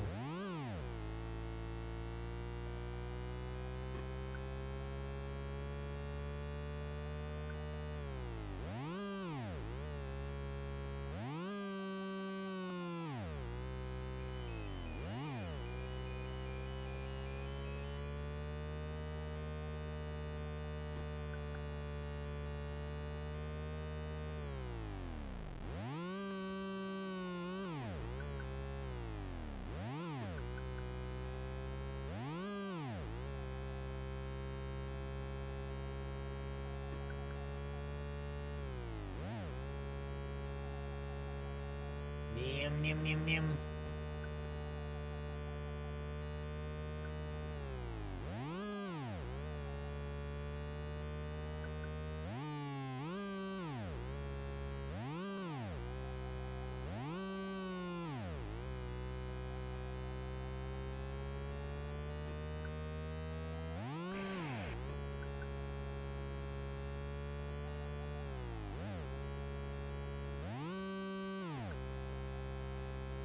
He just hit the back of me? Is that what happened there?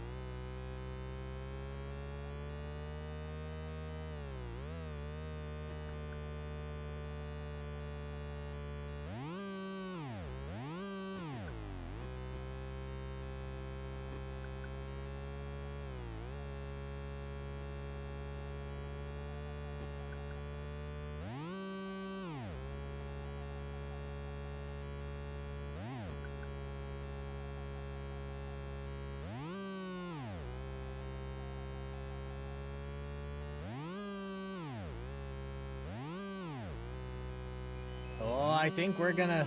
I better be careful what I say. I was about to say I think we're gonna make it.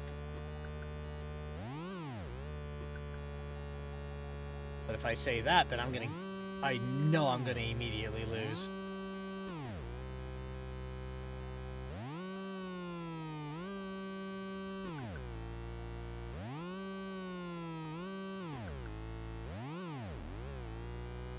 Oh, that was a blip. I saw him in the corner. No!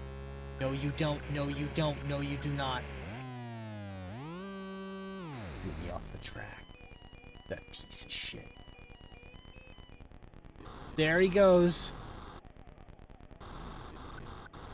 Wrecked.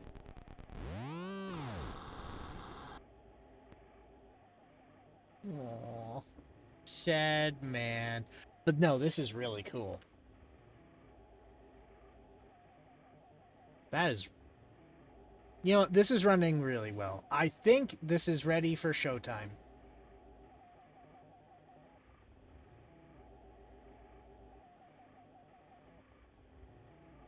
Yeah, it is ready for showtime. Okay, but I think that's enough for me, because I gotta be up fairly early tomorrow, so I better get myself ready for sleep. So let's start signing off and getting stuff all sorted for, well, for send-off. Let's see here. I don't really see anyone on the Twitch side, and that's okay.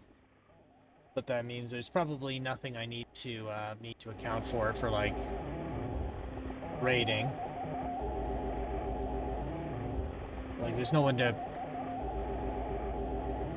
Sorry, no sense raiding, because there's nobody there to raid with.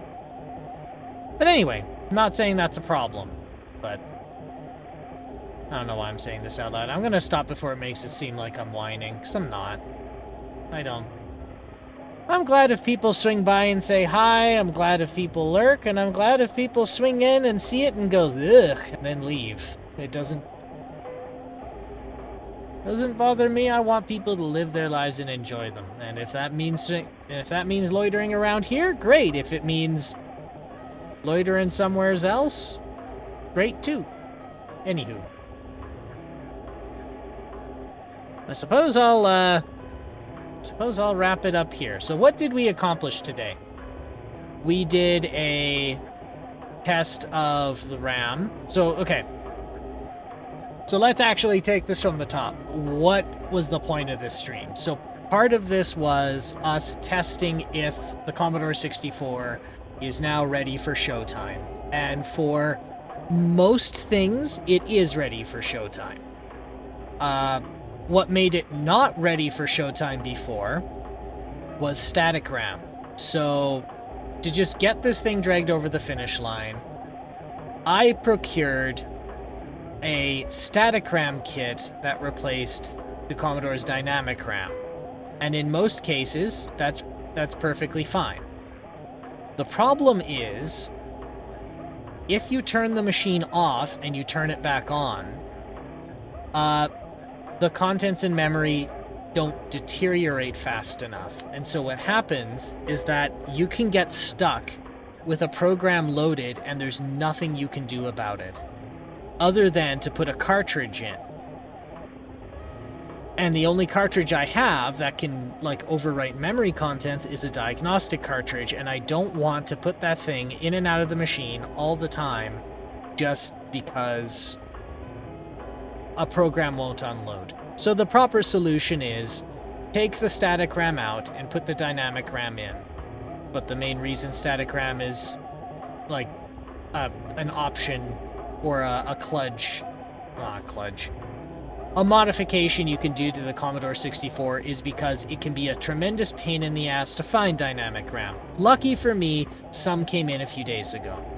So I got it changed out, but I had to actually put the machine through its paces to, 1, make sure the memory is okay, and 2, see if the machine behaves. Because there's a whole bunch of circuitry to support dynamic RAM and its quirks, which this machine has, and if any of them are off by just a little bit, the whole machine just falls apart, just conks out. So that all works. Then we decided to play around with some games, and the more confident I got in this thing, the more in-depth we went with games. And yeah, then we ended with Stunt Car Racer, because Stunt Car Racer is cool, and I like it. But I think it's time for me to get some sleep. I'm gonna shut the machine off here, shut the Commodore off. Turn the tape drive off. Not tape drive. Floppy drive. Turn the floppy drive off. Okay. Well, I don't think we'll do any raiding on the Twitch side tonight. That's all right. I should be going straight to sleep anyway, so probably a good thing that I'm not, you know, going into someone's stream trying to make small talk so I don't seem weird. So, as always, I'm not going to tell you what to do, so I'm not going to tell you to stay out of trouble, but all I ask is that if you do get in trouble, you make sure it's the good kind of trouble. And you all stay safe out there, and we'll talk to you soon. Bye-bye for now.